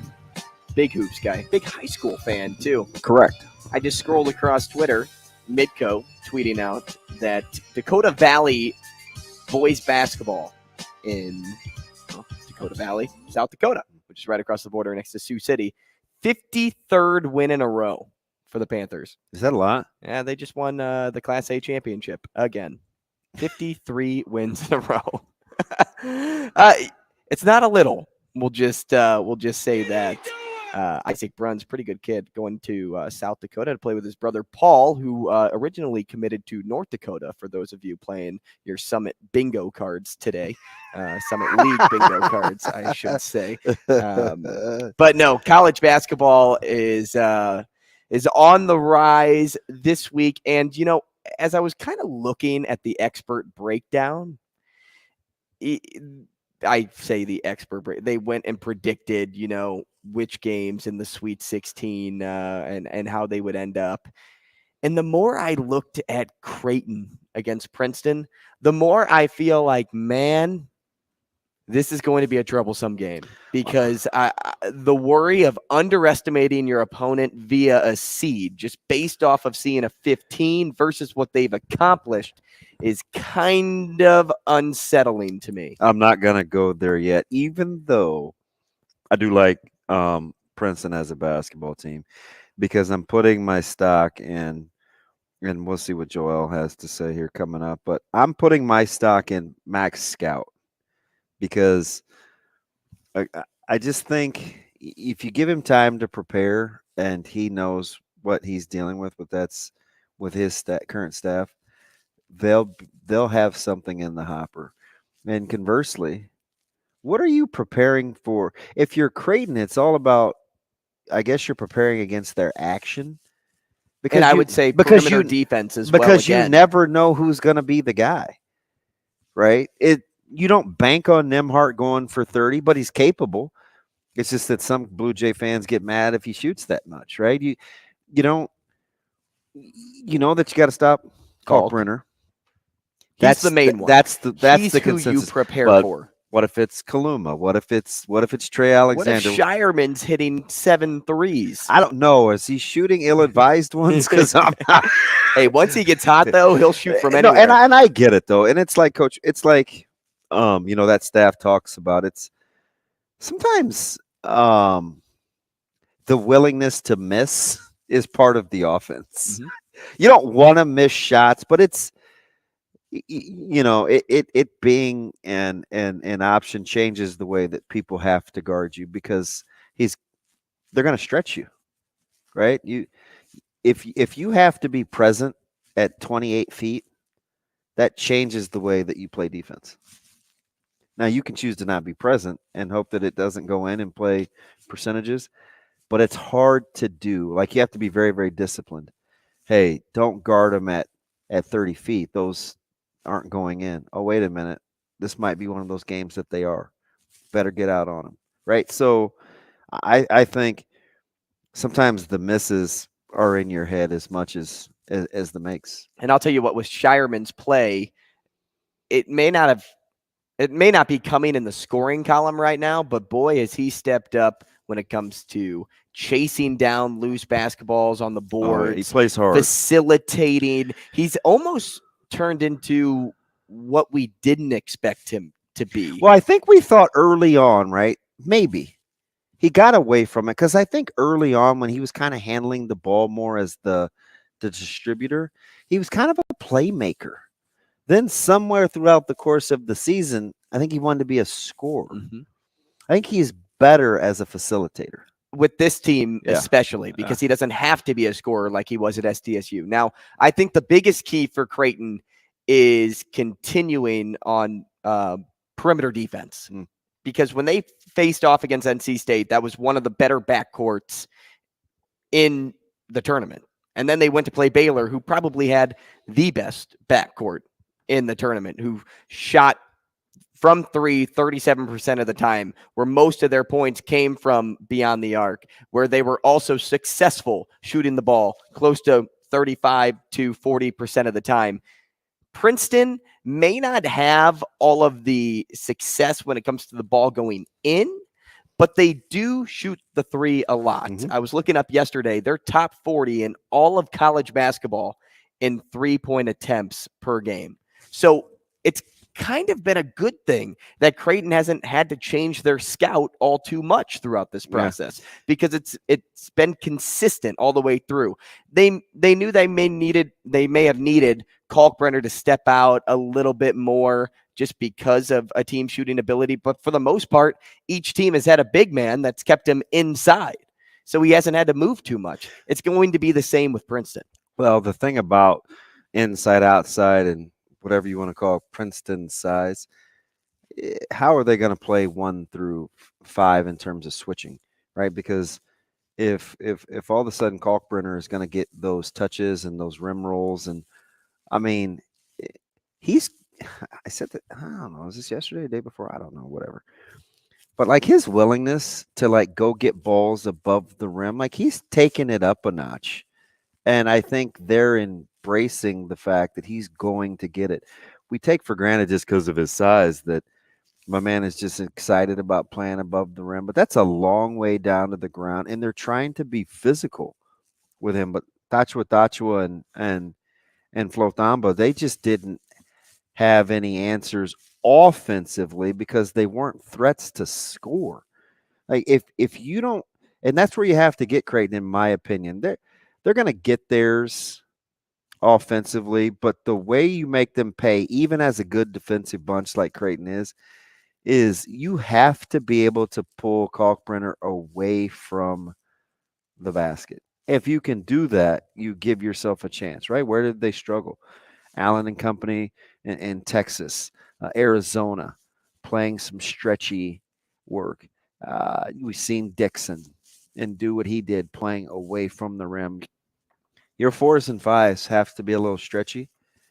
Princeton's are, to your point, in terms of presenting a problem. I just don't know how Princeton slows Creighton down. I don't know if they have the conditioning to do so. Or the depth. Well, does Creighton have the depth either? See, but that I think for them, it's becoming overstated. And that's what I'm thinking, because I heard yesterday we were talking to Zach. Unless they're in foul trouble, it's. Well, we were talking to Zach Peerless yesterday, and he's like, yeah, again, Creighton doesn't have the depth to kind of go so far. And it had me thinking, like, at what point did depth really become overrated once you get to March? What did Bill Self's team do last year? No, How many players did Bill Self play? And I'm not saying to you by any means. I think it's overrated. But just like, let's go back to why does the national attention for Creighton always center around the lack of depth? Do you need depth? You just need 5 guys that can play. If you get into foul trouble, you need 1 or 2 that come off the bench. And it's not like this is the first time that Max had a team with 5 guys that are playing 30 minutes. And let's talk about how Creighton doesn't foul when they defend. How much depth do you need when you lead the nation in defending without fouling? And I think it's spread out because they'll go. You go Thursday, Saturday, and no, they're going. What's the schedule? Thursday, Friday, Saturday, Sunday, right? Mm-hmm. You've got 2 days in between. I mean, that's better than going like back to back to back in a conference tournament, right? So I mean, they'll be all right. I mean, 10's a lot though. Again, I think at least on Monday, it was the biggest ATS because I think the next closest, and you'll have to check. I think was Bama and Houston. I think the next closest 7. Yeah. So now it is the biggest discrepancy in seed too. So maybe that has something to do with it, but I think that has everything to do with it. But again, the matchup is, I mean, Princeton can pose some problems. I just same thing, 7.5. Is it? I just have confidence in Creighton scout. That's where I'm hanging my hat because defensively, they've got to be who they have been all year, right? I mean, the numbers support the fact that this is a very good defensive team. And I just think ultimately that's going to be the difference because Creighton will manufacture ways to score. Would you believe me if on DK they took off that game for now? No. I'm only seeing 7 games. 1, 2, 3, 4, 5, 6. Yeah, 7 games. Is there news? I don't know, but it's not on here. on DraftKings? On DraftKings. Yeah, I have in front of me Arkansas, UConn, Michigan State, K-State, FAU, Tennessee, Gonzaga, UCLA, which that was actually the winner of our poll question yesterday, as if you had no ties to a team, the average fan would want to watch that game, which at -2. Still, now I'm saying 9.5. 9.5 at -120 on scores and odds. And maybe DK just doesn't want me to fast forward to Friday. Yeah. Oh yeah. Hey, I'll fast forward to Friday. Do I just hit this button right here next to me? Friday it is. Hey, something I want to bring up with Henrik Harburg next.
Rogers and Benning will be back in 3 minutes.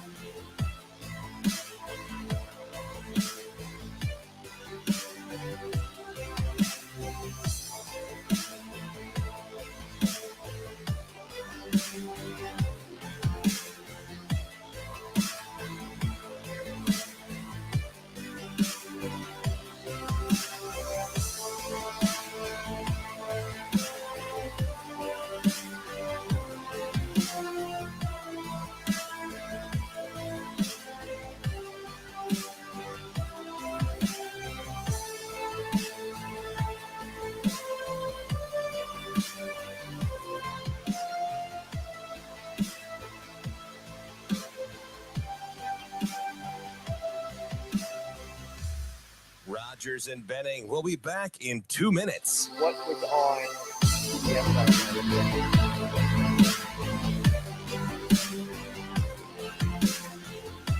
Were they screaming Yellow Vest?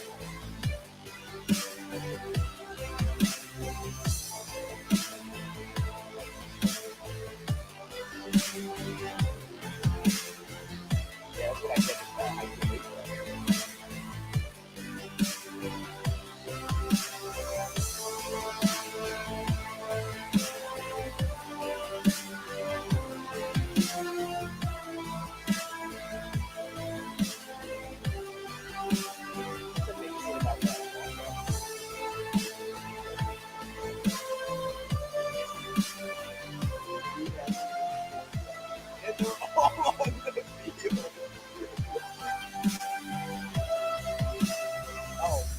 Rogers and Benning will be back in 1 minute.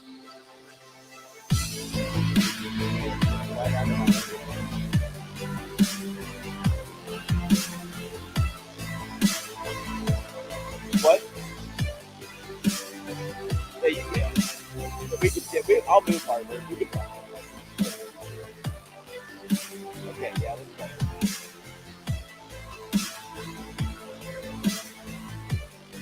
Rogers and Benning will be back in 30 seconds.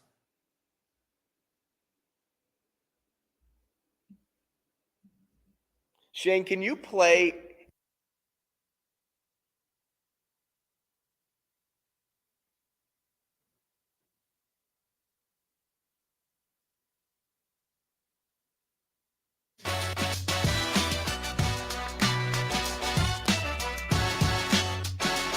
Coffee and Cream with Rogers and Benning on Hail Varsity Radio.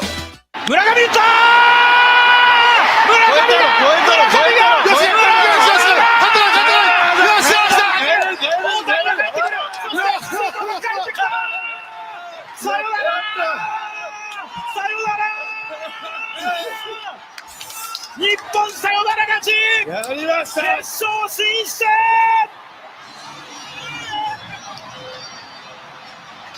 取ったっすね。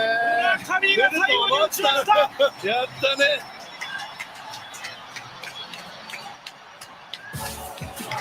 いやー、すげえ。That translates to, we love coffee and cream. It's our favorite morning show ever. The Japanese radio call on the walk-off last night, which I was just showing Damon Benning, my guy to my left, the reaction from the bench already on the field before, was it a pinch runner? I can't remember who scored from first base. And let's just say it was almost treated as a walk-off home run, and that ball stayed in the park. Hey. So how do have you gotten a sense over our broadcasters, and I love them, especially when they're on Fox. But there's like an old school meets, it's not even new school, it's old school meets World Baseball Classic environment. And for guys like Smoltz, like just for some guys to rationalize the freedom and fun, I think takes some getting used to. Because for those that aren't familiar, and there's a lot of us that watch the WBC, you get it. Like, it's fun. I mean, is it a better All-Star game? Because that's how it feels. Well, I like the fact that guys actually let their hair down a little, like rolled the window down. And I'm not even a disrespect. Now, like Rosarina. Now he was a little over the top last night, but I'm not mad about it, right? Like, I was like, wow, did he really just, like, my man just stood there. It was like Rihanna. How about a round of applause, right? A standing ovation. And the crowd was like going ham. And then he's like in the dugout, like just carrying on repeatedly. But my favorite is if this was like MLB, which is going to start in a week, and a guy strikes a guy out and he does a pirouette on the mound with like a fist pump and like a giddy up horsey deal. It's like, oh man, if that guy's coming up to bat, we're throwing at this guy next inning or something like that, right? WBC, Doc Sadler, no big deal. Hey, I'm a fan, and tonight the U.S. have a chance to win the final over Japan. Hopefully, Japan is tired. I think this game will be viewed more because it's Japan and not Mexico. Like, if Mexico may be like the better players, like have the better players. Even though they weren't favored yesterday. No. They were a decided underdog. Right. Yeah. But I think Japan just has it. You meant the more recognizable, like MLB guys. Oh, yeah, for sure. And for today it's Shohei Ohtani, Lars Nootbaar, and who? Those guys. The Shohei Ohtani and Sasaki, they like dominated the broadcast. Sasaki can throw some heat. Yeah, well, when your average fastball is clocking in at 98.4. That was average? Average. I saw a passing tweet of him throwing consecutive 100-mile-per-hour pitches. But I did say average. Mm-hmm. That means you're not occasionally touching 100, but you're constantly around 94, 95. Which means your changeup comes his in, average fastball I know, is 98. But I'm telling you, his changeup comes in like Adam Wainwright's fastball. Yeah. I love this. I love the St. Louis road. So we got starting tonight. Well, he might. We got a Gallegos and a Wainwright reference. And the Major League Baseball and the Major League Baseball season hasn't started. Is if I'm not doing a show with there it is, the St. Louis Cardinals with a St. Louis. How about Paul Goldschmidt and Nolan Arenado? Let's just throw them in too. Well, let's see. So you know who's going to have the most fun tonight? Since we're weaving in our team, Mookie Betts. Mookie Betts has a good time at WBC, and I'm not shocked. And most players do, right? This is he has fun. You talk about letting your hair down. Like, this is literally a moment for these guys to be like, hey, instead of spring training where we just kind of go through the motions a little bit, you have to stay. I don't know, a little more conservative with your play, with how you react, because you're in front of like your fans in MLB. But when you get guys like Castellanos and some of these old heads in baseball, they don't want anybody to have fun in the major leagues, right? Not anymore, though. We are seeing a rise in personality with some of the young players. That's right, Coach O. But don't you want to, like, you're trying to grow viewers? I thought, whoa. That's how you'll grow them right here. Just listening to that call. USA, slight fave. And I think that's right. It's actually, no, I don't think that's right. Slight fave. They are the better team. They have the better lineup. They have more talent. But I think more people will be rooting for Japan, even here in the U.S. Do you know my favorite is all the nicknames that I can't pronounce? Who was my guy last night? It was a lot of words, but basically the translation was godly. He took the collar like 3 times. Three straight he took the collar. Who am I missing? The lefty wears 55. Is it Matsusui? Oh, I don't know. I don't know the last It name. translated to Godly, and I was like, everybody has a nickname. It's like the Little League World Series. No, it's like your boy, the little kid that you do a show with. Like exactly, the Little League World Series. Everybody gets a nickname. I was like, man, God bless Japan. Hey, I'm team nickname. Shane, do you have those 3 clips that I sent you, like, ready to go? From the WBC? Shane? Yeah, in a second here. Are you No, reason I bring this. I got him. So we have that Japan call, right? Yeah. And then last night, if you even opened up Twitter and you follow a college basketball account, you see Kevin Harlan's call against Furman. You know, the view, right? That everybody wants to see. It's like the UFC view. And so it had me thinking, like, you know, instead of doing the Harburg segment now, let's wait and push that back. Let's do some of like the best calls in sports. And I had 3 preloaded. I don't know why I just had these on my desktop, but I sent them over to Shane. Shane, play the first one I sent you. 56-yarder. Does not have the leg. And Chris Davis takes it in the back of the end zone.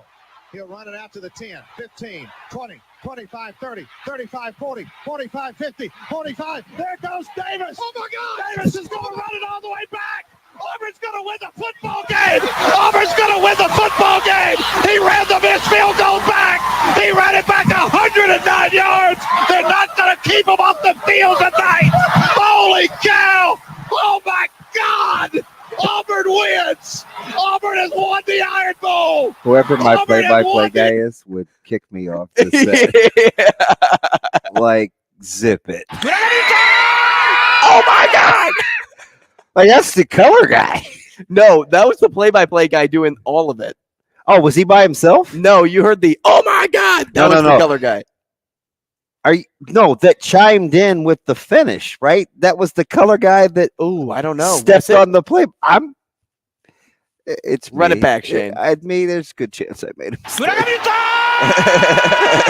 No. Maybe it was. Ding dong. Go back to the beginning. 56-yarder. Does not have the leg.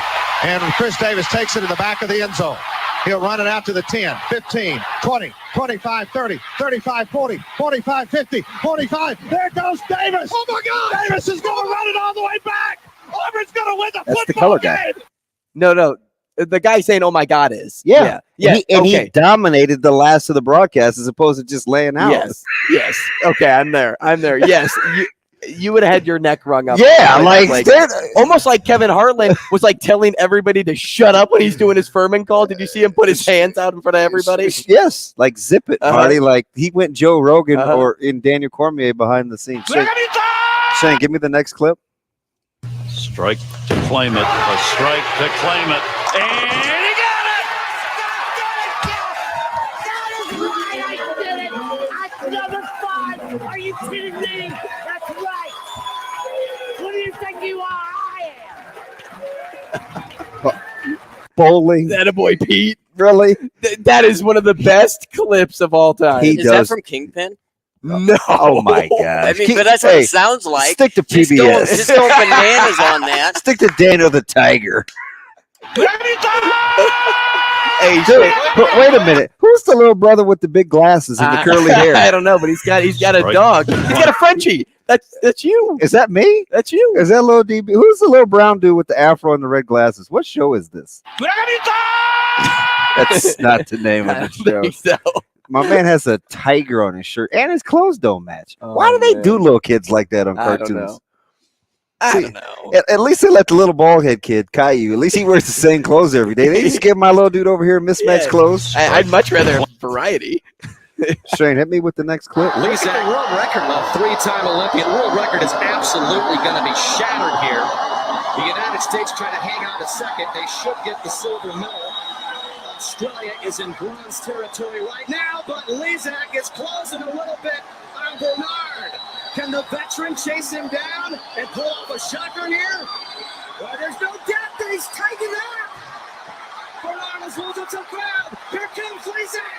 Unbelievable at the end. He's done it. The U.S. has done it. He did it. He did it. He did it. That is my favorite call of all time. Of all time. Michael Phelps, 8 gold medal run. Jason Lezak coming back on France after the.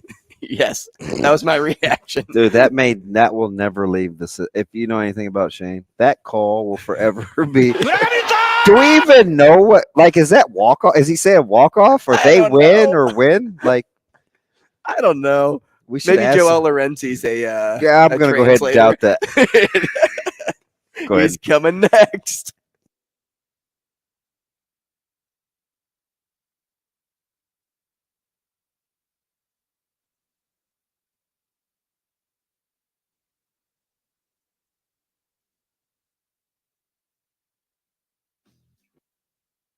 Rogers and Benning will be back in 4 minutes.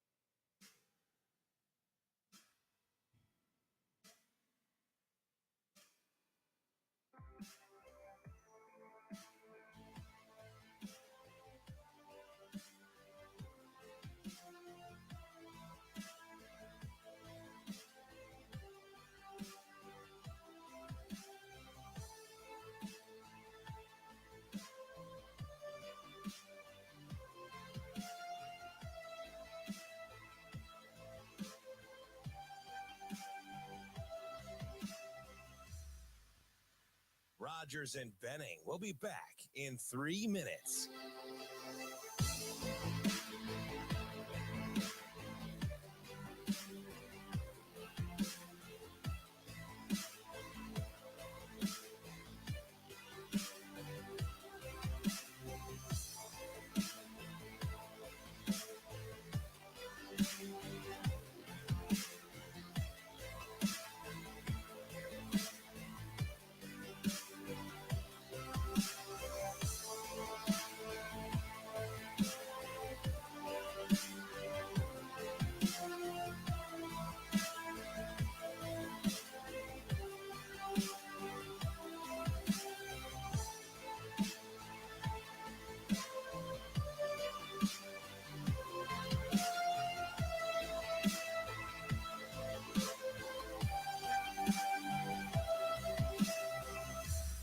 Rogers and Benning will be back in 2 minutes.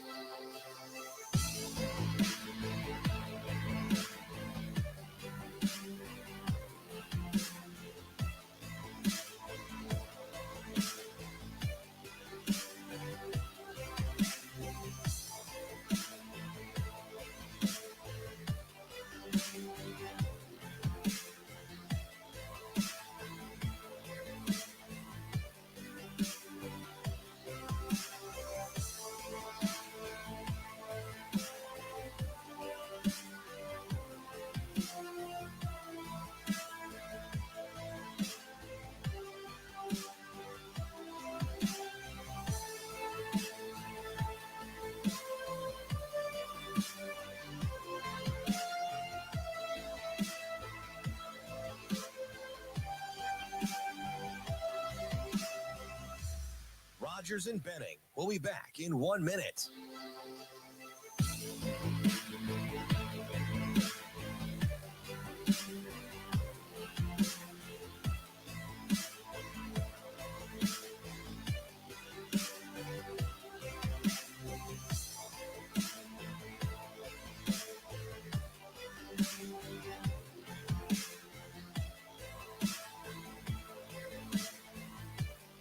Rogers and Benning will be back in 30 seconds.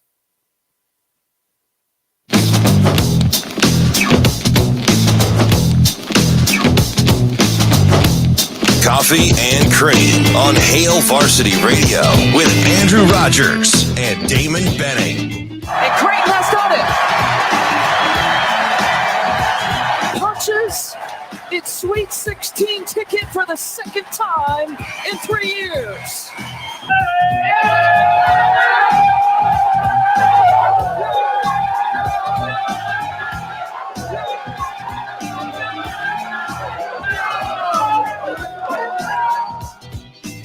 I can't tell if that celebration there at the end was Creighton celebrating in the locker room or Japan's baseball call. I don't know. I think it was Joel Lorenzi because he had Dallas plus 4.5. Joel, good morning. How are you? Good morning, guys. What's going on? Did you, by any chance, watch any of Dallas and Memphis last night? I caught the end. I caught like the last 2 minutes, minute and a half. Did that not seem fixed to you? I know you're not a gambling guy, but there's a reason. There's missed opportunities. Oh, it was 4.5, and it finished 4.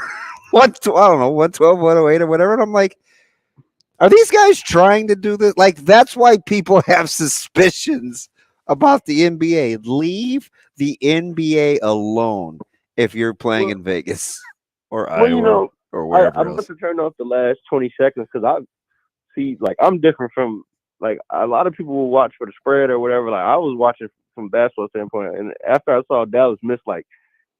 I think they missed a corner 3, and I'm like, okay, this is over. So I turned it off. But do you watch the spread? Do you trust Dallas? Like to when healthy. To what?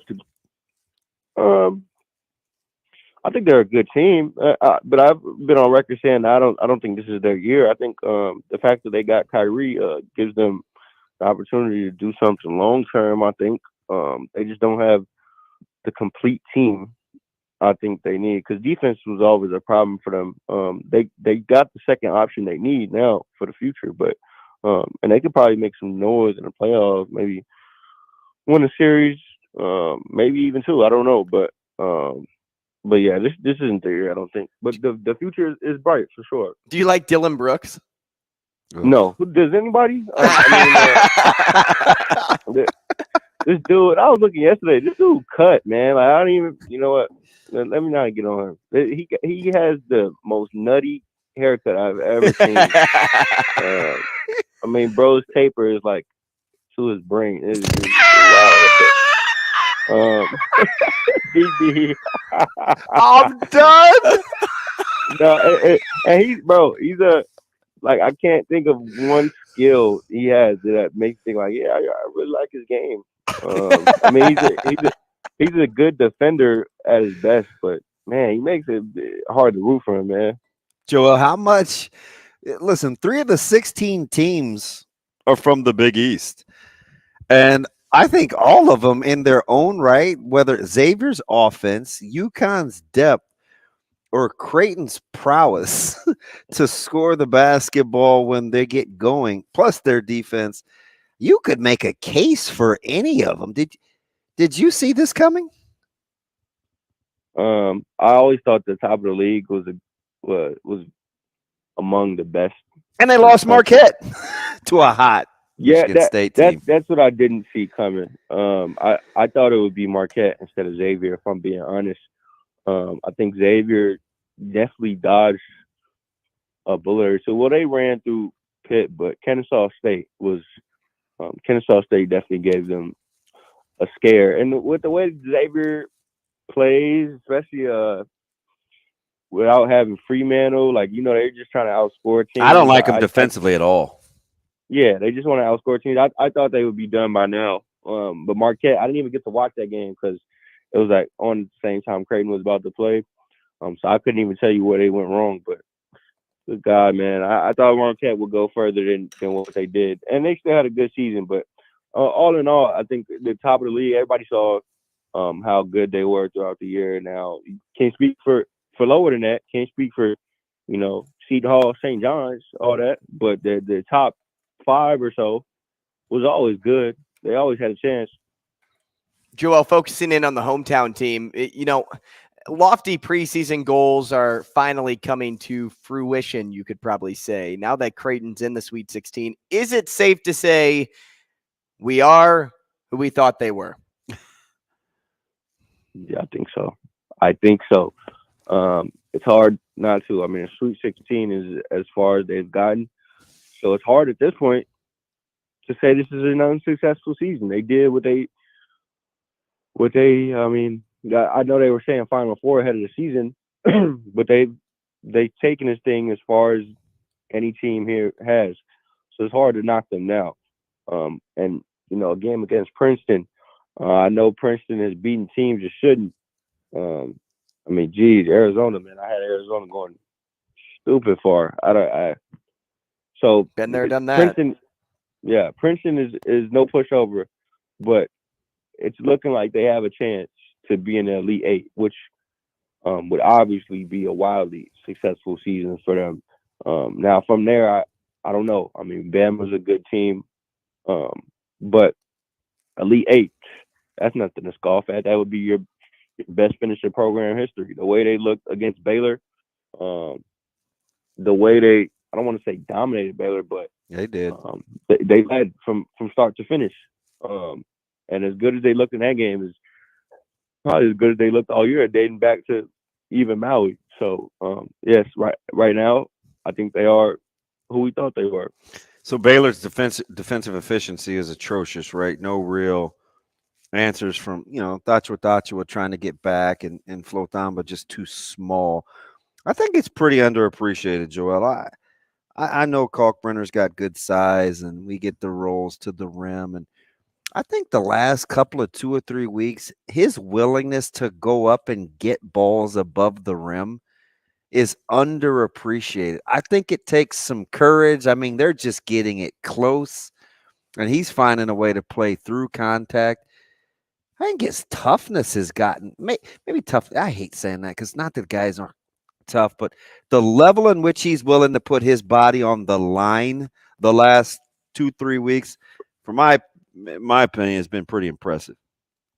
Yeah, and I think the toughness was always there. I mean, you ask the staff, and they'll tell you, you know, when this team was losing 6 straight, and as unpredictable as this team is, that team was really unpredictable back then, and so you really never knew what you were going to get for almost anybody from one day to the next. But everybody, I mean, you ask them, they'll tell you they knew Kalkbrenner was coming with it, man. He was coming with the toughness, regardless. So you ask them, they'll tell you differently, and I think that's one of his best assets. Looking forward to the NBA. I mean, the best defenders are the ones putting themselves out there. That's why you see Giannis on the end of posters multiple times a year, because those are the best defenders. If you see them getting crossed or you see them getting slammed, it's because they're the ones trying to meet people at the rim or really delivering that intensity. And I think Kalkbrenner, I mean, he's always in that spot, man. It's impossible to get to the rim without having to meet him. We're talking to Joel Lorenzi, Creighton beat writer for the Omaha World-Herald. Toss him a follow on Twitter at JXLorenzi. Joel, I hate skipping ahead, but all I can think about is what could be in the Elite Eight if Creighton and Bama were to meet, and how insane of a game that'd be. What position do you think is harder to prepare for? A big like Kalkbrenner or a small forward like Brandon Miller?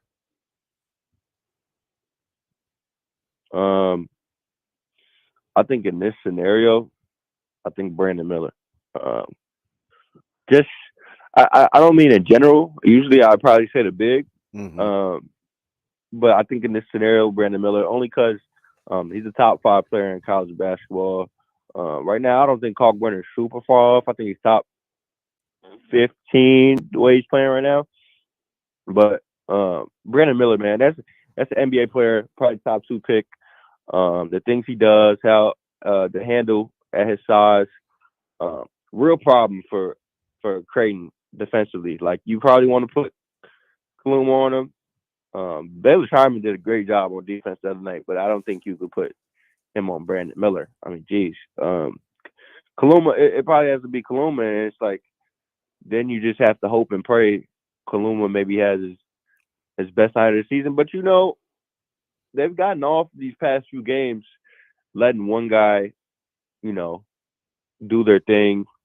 I was surprised in the Baylor game that, you know, Cryer went for 30 and that they still limited the other two. I mean, they gave Keontae George like his worst performance of the year. Hey, my man played so poor he changed his whole attire at halftime.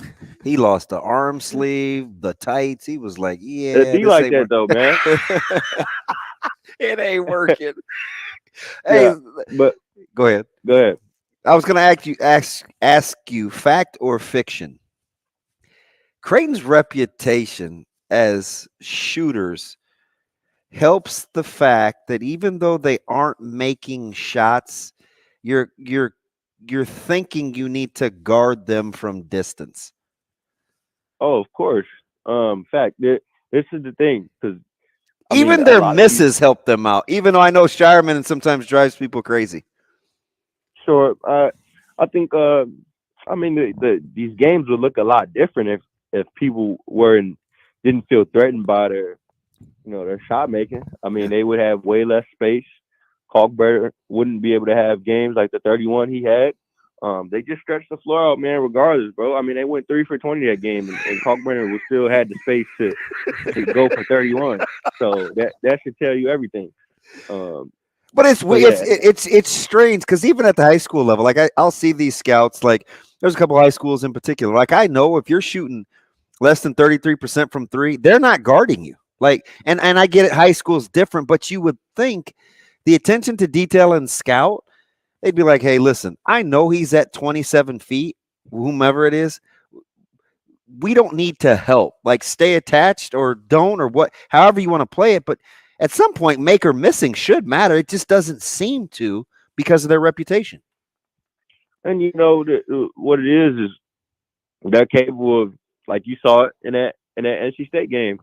Baylor Sharman did not have a great day, but those 2 shots he hit inside 2 minutes.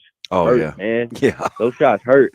And so if they're missing all day, they are still capable of hitting those shots that really burn a hole in your chest. So that's why you're always threatened by the space and whatnot. Joel, if you're Creighton, how do you not underestimate Princeton here? Because it's easy to acknowledge their success in the tournament, but it's hard to forget that they're still a 15 seed. Or look ahead. Yeah. And I think they've done a good job of that in terms of just seeing who's in front of them. Obviously, they haven't had a situation like this where the team there's this much of a disparity in talent. I guess the biggest thing with Princeton is that they're really undersized, but they still find a way to be good on the boards. I don't know. That's something that they're really going to have to hone in on. And so I think the last time they maybe looked over a team was probably Nebraska. I think they learned a lot since then. So I don't think they'll let that happen again, especially given the circumstances and the stage and whatnot. When you're taking a look at because you strike me as kind of an old school vibe. You got an old soul. When you look at K-State's backcourt, how much do you like Noel? Oh, I love him. I had a feeling.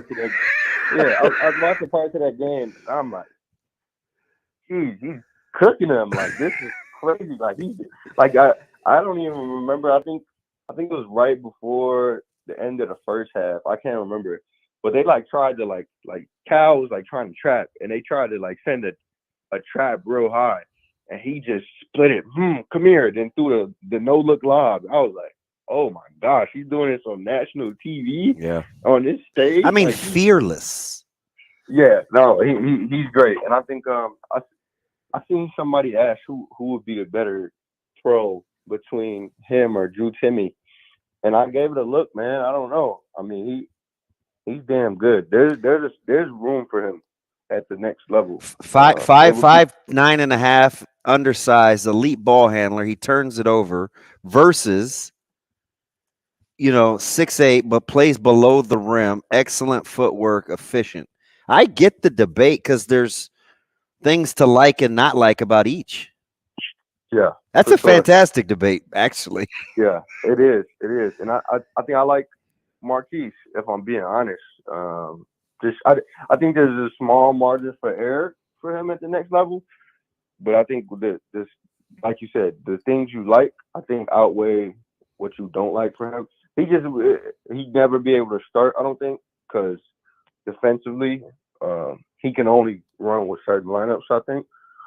But still, I mean, dude, the ball handling, the creativity. He turns it over like 4 times a game, though. I don't think there would be that much pressure on him to create at the next level. Like, I think he'd probably have another elite initiator next to him. I mean, it's the NBA, so yeah, it wouldn't be as much of a burden on him. But still, that's something to watch too.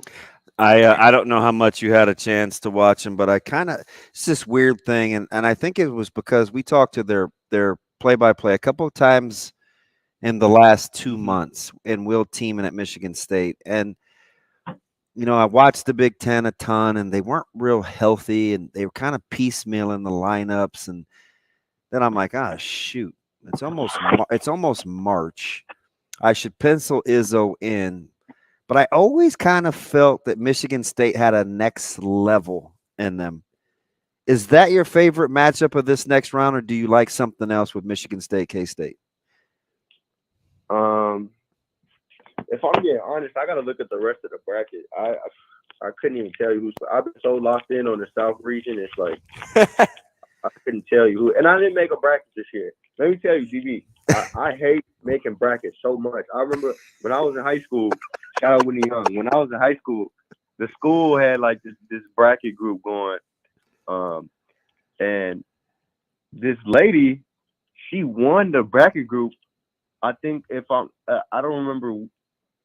I think it was because she either picked her favorite colors of each team. That's how it works. Or she picked the mascot, and she won the group. She must have won like $500, and that was when I knew.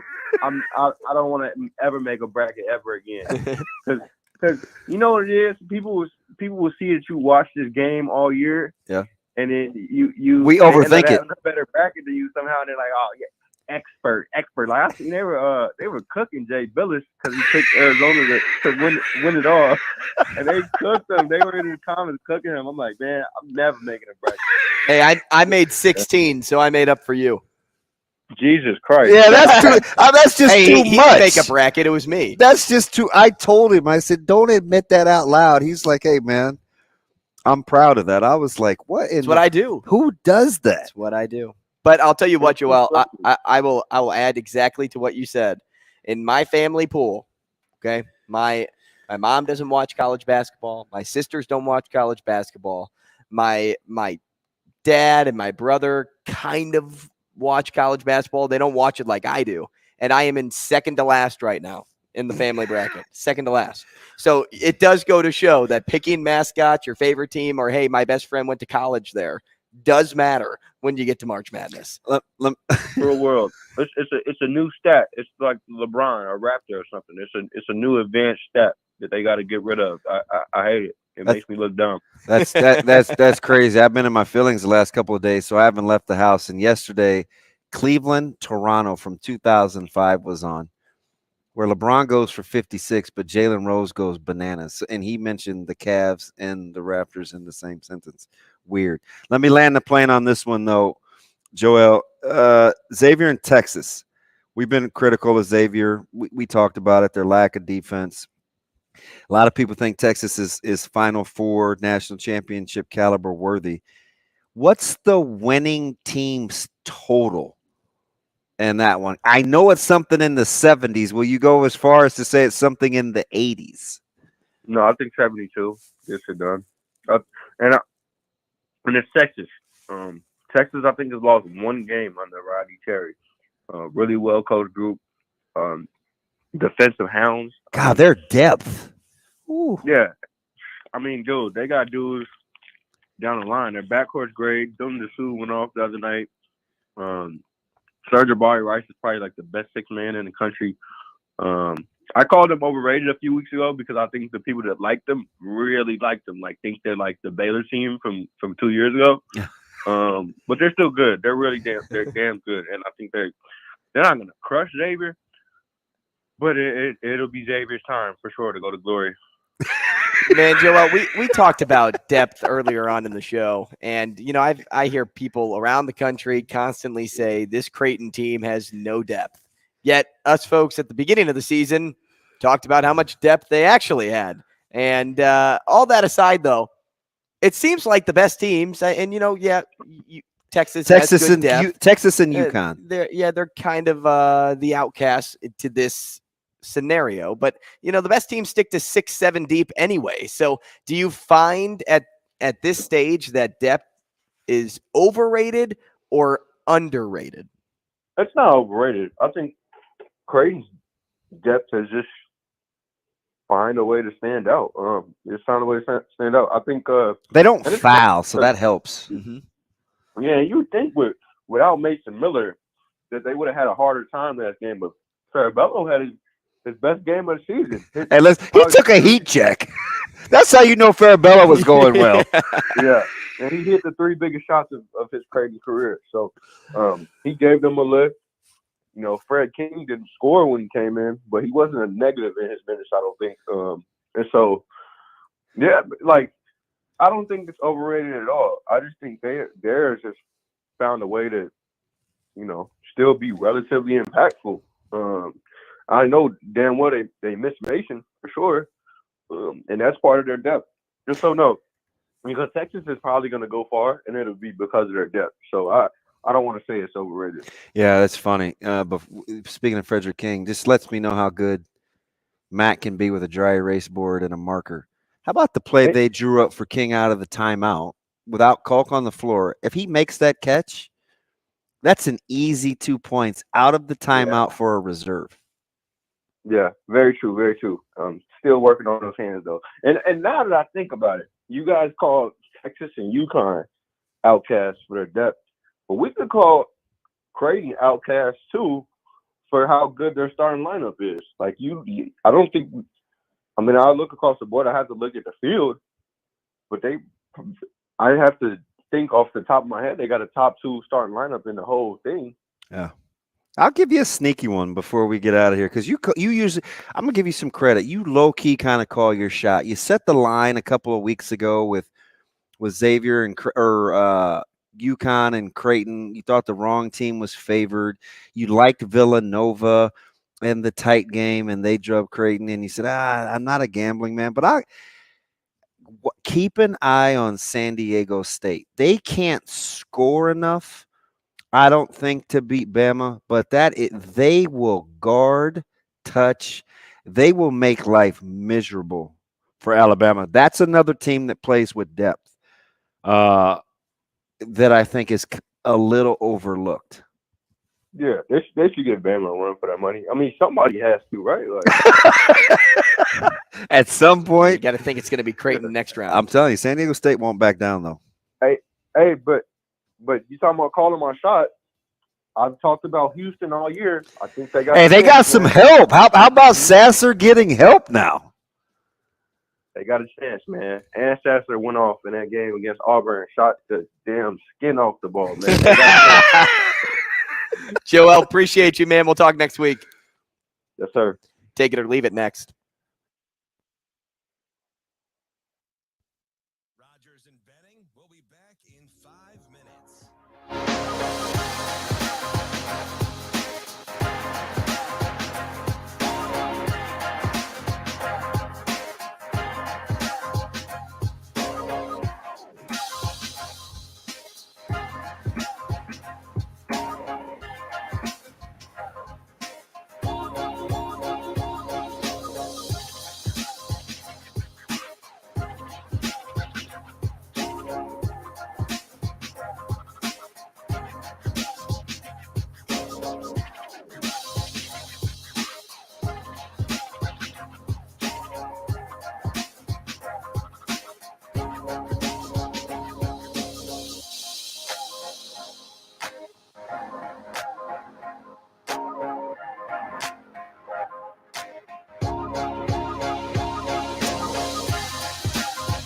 Rogers and Benning will be back in 4 minutes.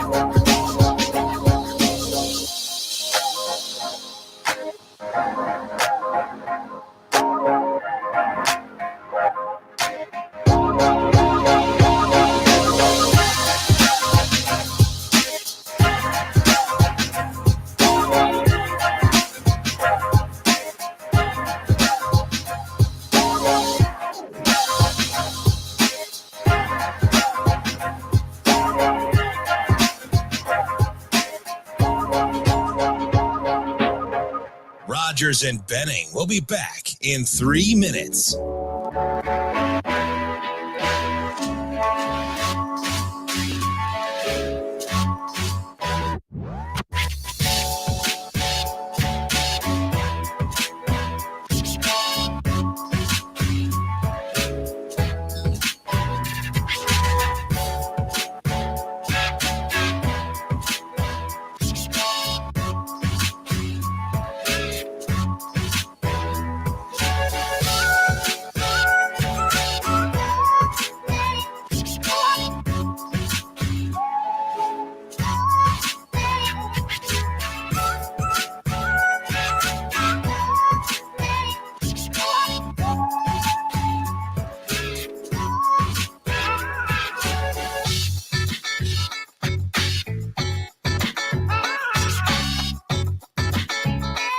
Rogers and Benning will be back in 2 minutes.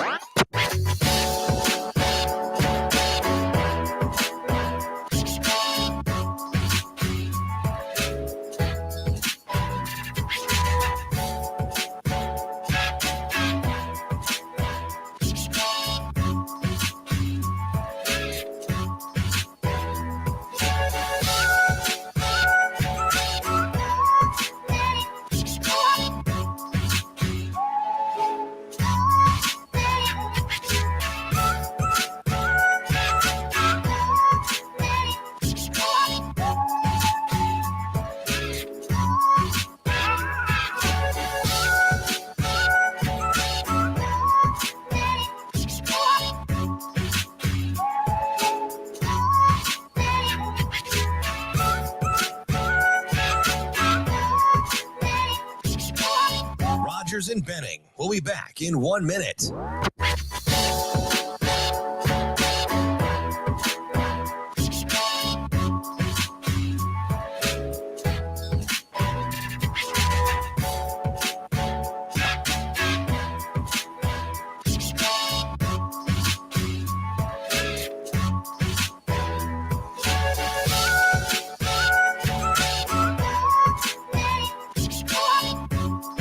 Rogers and Benning will be back in 30 seconds.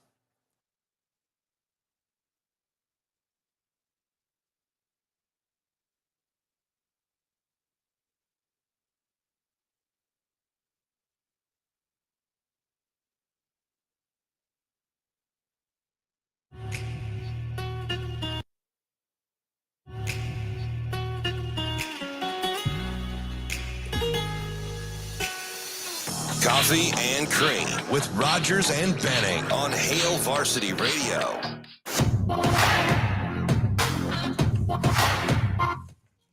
Hey, welcome back. I want to take a moment and tell you about Dingman's Collision Center. Shane still has that broken tail light, I'm assuming. Didn't go. Ding! Day removed. You know what it is? Somebody dinged his tail light. He's afraid to set it up through Darcy. He has like anxiety. I'm like, you can call the shop directly. She doesn't have to be the go-between. His luck, she'd answer.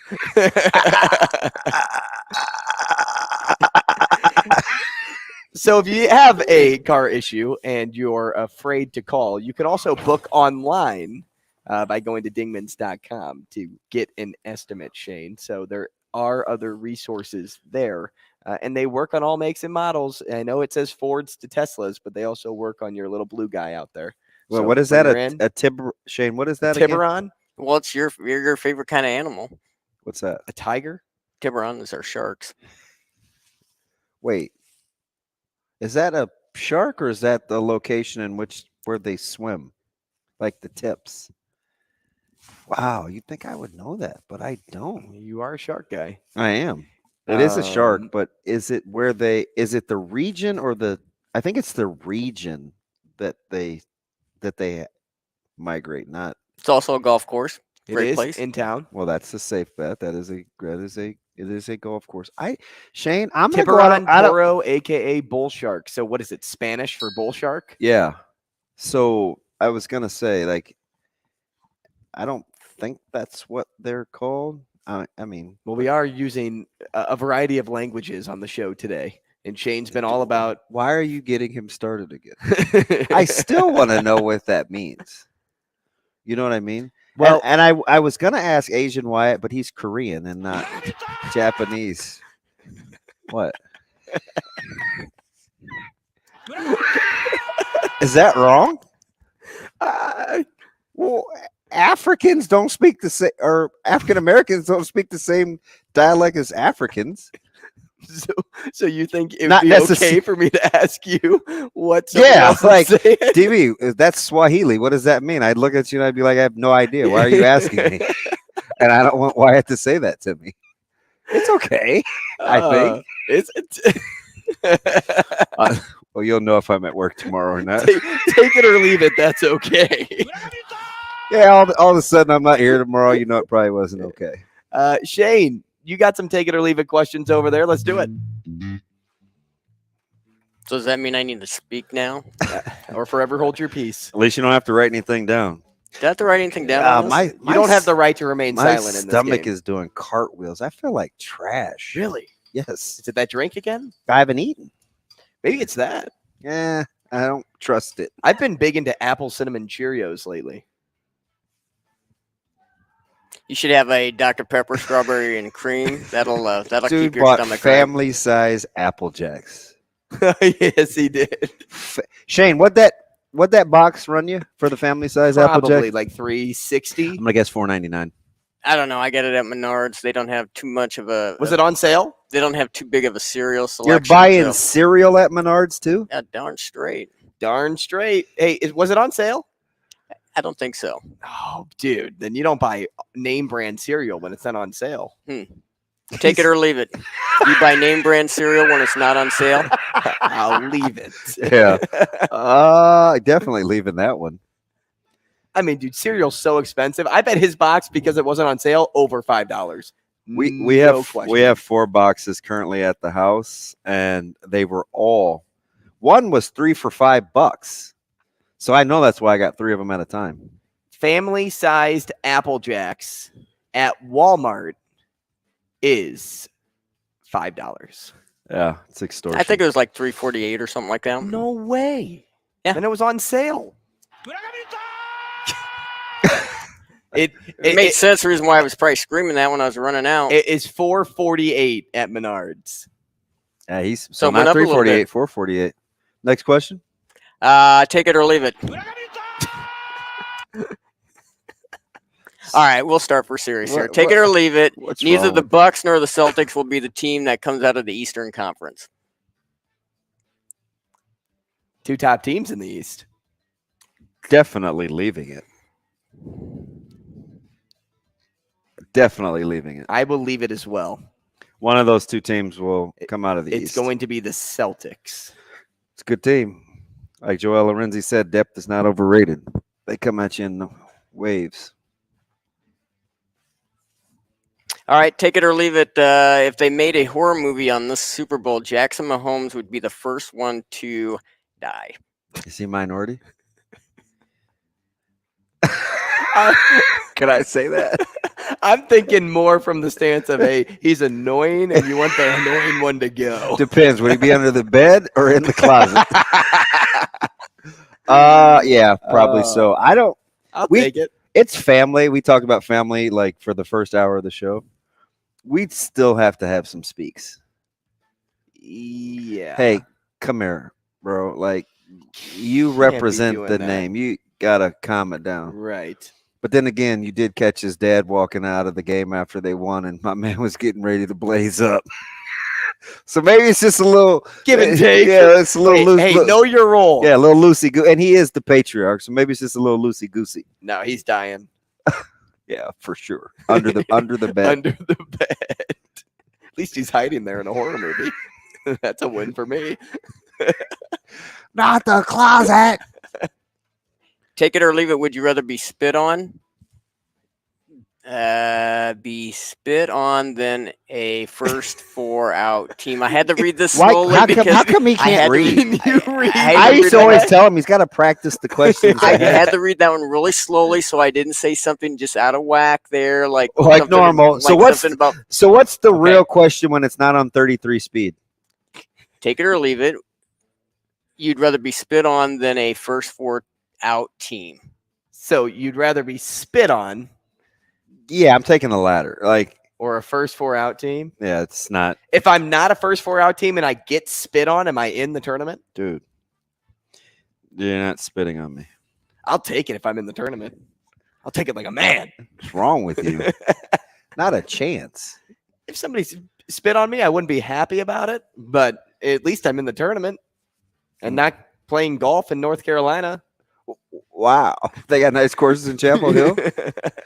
I'm sure that golf team plays on a really nice course. Deserves to be spat on. Take, you know? Take it or leave Who, it. like, AA Ron. who takes the spit? I'll take the spit if I'm in. But you rather get bounced in the NCAA than win the NIT? Yes. I'm playing for something big there. Yeah, you can keep your spit. Take it or leave it. Aaron Rodgers gets traded to the Jets by the end of today. Leave it. That dude's not going. Today? He's not going to the Jets. Gosh, I'm not going to box myself in. I'll leave it, although it wouldn't surprise me because I think Lamar Jackson lands pretty soon. Lands in Baltimore? Hey, he could go back to Baltimore. Got a good OC coming in. I would listen to Monken. I would. But speaking of take it or leave it, can I throw one in here? Yeah. For the $100,000 that Terrence Crawford is offering for anybody that knows who stole his jewelry the other day, would you risk snitching for $100,000? How much in jewelry did he lose? Doesn't matter. Like, am I going to the pawn shop and I'm getting some in return for it? Oh, good point. But then if you're the one that took it, but then acted like you weren't, would you say, man, I know where he hid it, and then act like it wasn't you or she? No.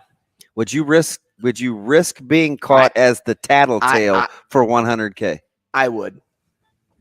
Because I think my relationship with him is probably better than my relationship What would you say? with a thief. Hey, bud. No, you'd probably call him Terrence. Terrence. Would you protect me? Would you protect me if I tell you? He'd be like, well, you better tell me. He'd be like, I'll beat it out of you. I'll beat it out of you. Yeah, I think I would risk it. Risk not telling him, or No, I risk would. telling him? Yeah, that's my guy. Well, like I said, I would much offered- rather have the relationship with him versus the one with a thief. Because what if the thief stole from me? $100K though. I could do Did a you lot hear with what I just 100K. told? Like, and he put it on IG too, so like everybody knows. Everybody. And you know the guy that took the jewelry told somebody. Is sweating bullets. He It's like told somebody. It's like John Wick. Yeah. Hey, DB, where were you at last night? Yeah. Oh, nowhere. Wait, 100K? Let me tell you, Shano. If I saw his jewelry, I'd definitely leave it. I would not be taking that. Take it or leave it. I'm just glad you pronounced it correctly. You go vegan for the next 10 years if it meant watching Nebraska win a national championship.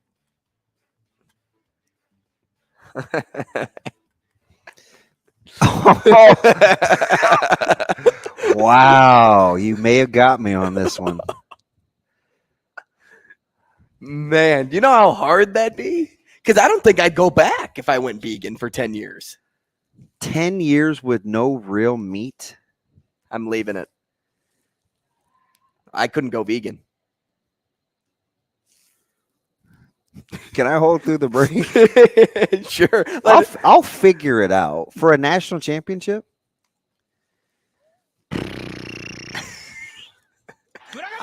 I might. That would hurt my soul, but I would be happy. Yep. We'll be back. Clear.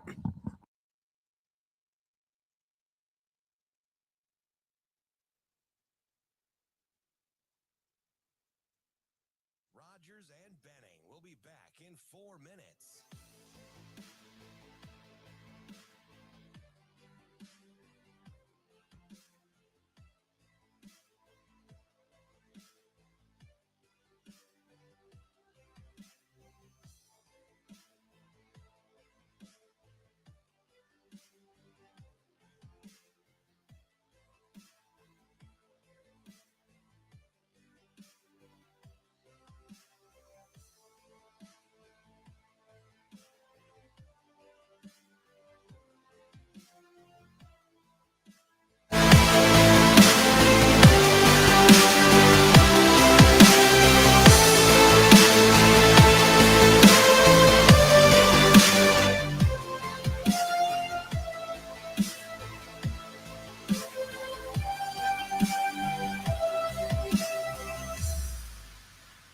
Rogers and Benning will be back in 3 minutes.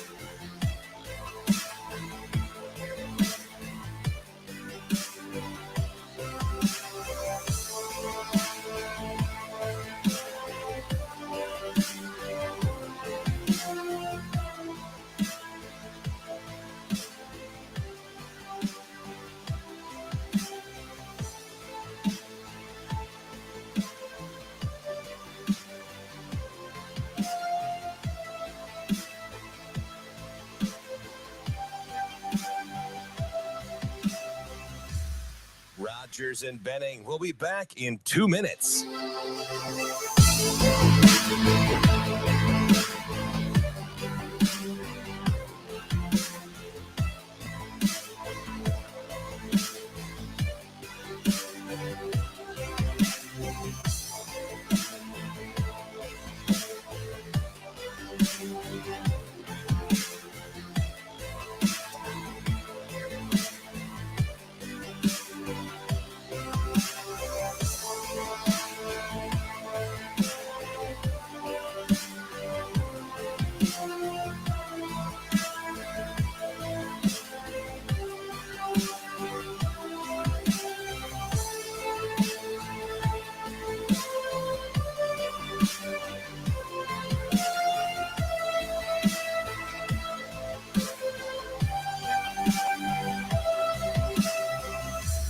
Rogers and Benning will be back in 1 minute.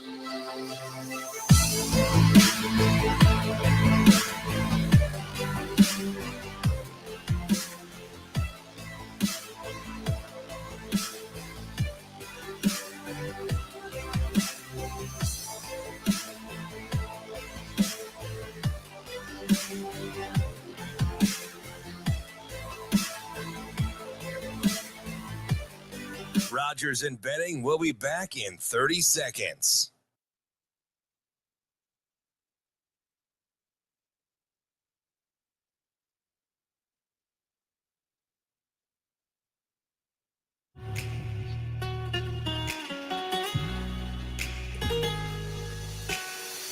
Coffee and Cream with Rogers and Benning on Hail Varsity Radio.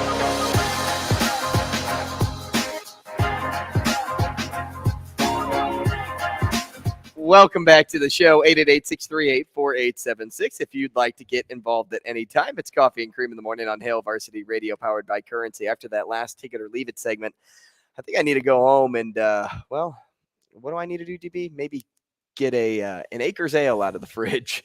And is that part of veganism? I don't know, but no animals were killed, so I think you're good, right? But it was brewed with Nebraska corn, I can tell you that much. I think we're okay. I think we're good there, too. I got to ask somebody that practices veganism. I'll feel good about drinking an Acres Ale, too, because it's crisp, it's clean, it's light, it's refreshing. And what is refreshing, too, is I think you've come up with an answer on that last Take It or Leave It. Yeah, I think I'm passing on the vegan thing. It's a tough one. 10 years. You got me to pause, at least. So if it got moved to 5 years, would you? We're assuming it's football, correct? Oh, this is the only. Yeah, I mean, I love Will Bolton and Fred Hoiberg, but I'm not going vegan for baseball or basketball. It'd have to be football. It would. This is a football question. Yeah, I just can't do it because, like, it says ethical vegan, so I guess that's the folks that aren't cheating, right? Right. Ethical vegans strongly believe that all creatures have the right to life and freedom. They view all animals as conscious beings, just like humans. They wish to avoid pain and suffering. Because of this, ethical vegans are opposed to killing an animal in order to eat its flesh or wear its fur or skin. So I may be out on the clothes thing too, because do they have vegan shoes? Like, what's my shoe game going to look like? You're wearing corn stalks. Dude, I'm probably wearing some sort of I don't know, synthetic, and I don't know. I'm not doing it. You're leaving it. I looked at a couple cool vegan restaurants, but I would be done after probably a week. Yeah. I just couldn't do it because you can't eat fish either. Yeah. Like I need some form. I'm looking at the top Some 10 form of vegan meal kits. I just don't think I could pull it off. What's up? She's like, I think she's wondering if we need anything. Oh, she just goes, we want your wedding to be this summer. This is our bartender, Michaela, walking in right now to the show. Why do you want it to be this summer? Oh, she wants us to start popping out kids. Hey, man, it's all fun and games now. You keep it up. It's cute now. Yeah. I'm not Mr. Doom and Gloom, but I'm just telling you, it's all rainbows and butterflies right now. You don't seem like somebody that's like, hey, it's brighter on the other side. I know what color grass is, and I know on which side of the fence, too. Be careful. I'll just say we're taking our time. Yeah, good choice. Enjoying, not doing vegan, even for a natty. The moment, right? Not even for a natty. Not getting married this summer, even for a natty. Wow. What did I say? I can't even believe. I don't even know what after I said there. investigating, I can't even believe I paused. I just heard opportunity to win a national championship, and it stopped me in my tracks. I was like, But yeah, I just don't have. And that just goes to show that you'd probably do a lot for a national championship. I would. What would somebody do for a national championship? That should be the next question to be answered. I would do a lot. What would you do? No, I don't want it gifted, right? Like, because I want them to have to like go out and play, and I just don't want to be like, oh man, would you, jog to Florida in your boxers, for a national championship? I'm like, are they going to play well? It's a long run. Yeah. I remember one time I thought, Shane, do you still think I could walk to North Platte? I could walk to North Platte. I think we have some audio from that. What's he? Is it let it fly? Let his balls? What's he saying? Translation. Stop. WBC. Stop. Ball. What do you think? I have no idea. Maybe he's saying walk off. Like, is he saying walk off? There it goes, maybe. Shane, it's not like sounds like. It actually means something. Well, it sounds like he's saying. He said, "Let it go." I don't. Aren't know. you supposed to be jogging Fremont or whatever? Not Fremont. Where was that? I remember that conversation. I know because we had callers call in and say, that would take you like 14 days to do that. I think it was North Platte. Yeah. Okay. I could. This is somebody on Reddit. I could really only understand the play-by-play guy, but up to about the 20-second mark, Murakami hits it. Murakami has. Listen, and then he said he couldn't make it out. Listen, Ohtani comes home, and here comes Shuto. Goodbye. Walk-off win for Japan. Murakami is the guy that I was talking about. Godley. Oh, really? Yeah. Remember I said Matsuari? Yeah. Yeah, that's him. So there you go. If this person's Japanese is correct, it had something to do with that. No, I don't know if I'm buying this either. Amazing Daniel says, I'd do that for a football or basketball championship. I've done vegetarian for a month at a time, and it wasn't hard for me. Lots of Thai and Indian food. Again, though, if I didn't have a wife who likes to cook, I probably couldn't do that. 10 years, though. Like, he's talking about a month at a time. Hey, that's like saying, hey, January, and then I'll do it in April. Dude, for a month, I'll start yesterday if it meant that they were going to win. Right. Oh, for sure. A month? Come on, D. We're talking 10 years. Although, I would venture to guess once you get to a certain point, you're not going back anyway. That's what I'm saying, and I don't want that. So when is that, though? 2 years? A year? I don't know even if I actually crave something. Although yesterday I thought about it. Zoe was eating fries and she doesn't like them really. And so she didn't have a ton, and they're probably like 9 on her plate. And I was like, oh, those look good. Right. But I'm not a fry guy.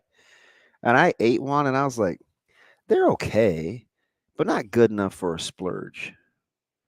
Right? That's kind of like chips for me.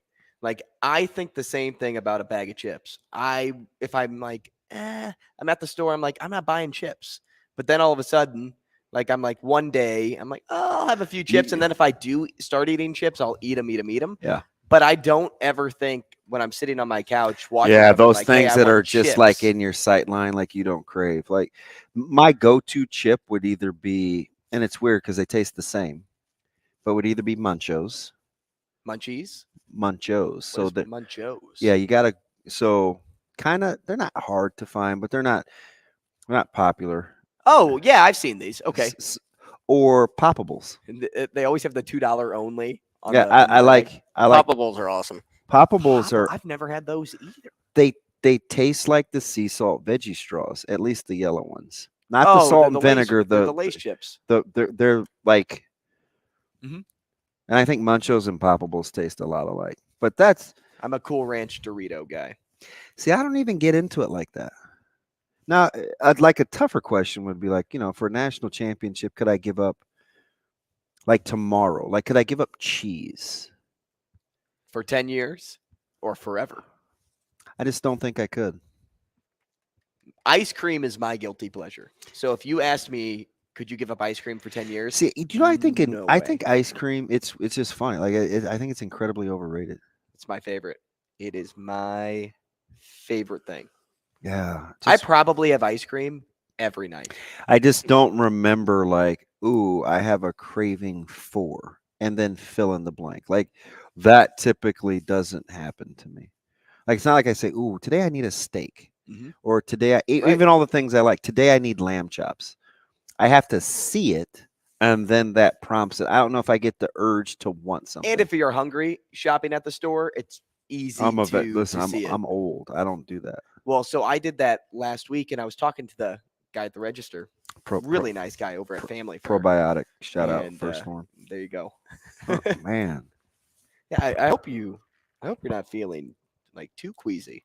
But I was talking to the guy, and he goes, man, you're getting a lot of stuff. I'm like, yep, I'm doing what everybody tells you not to do, shopping while you're hungry. And he goes, well, to some degree, it's okay because you're buying all things that you will end up eating.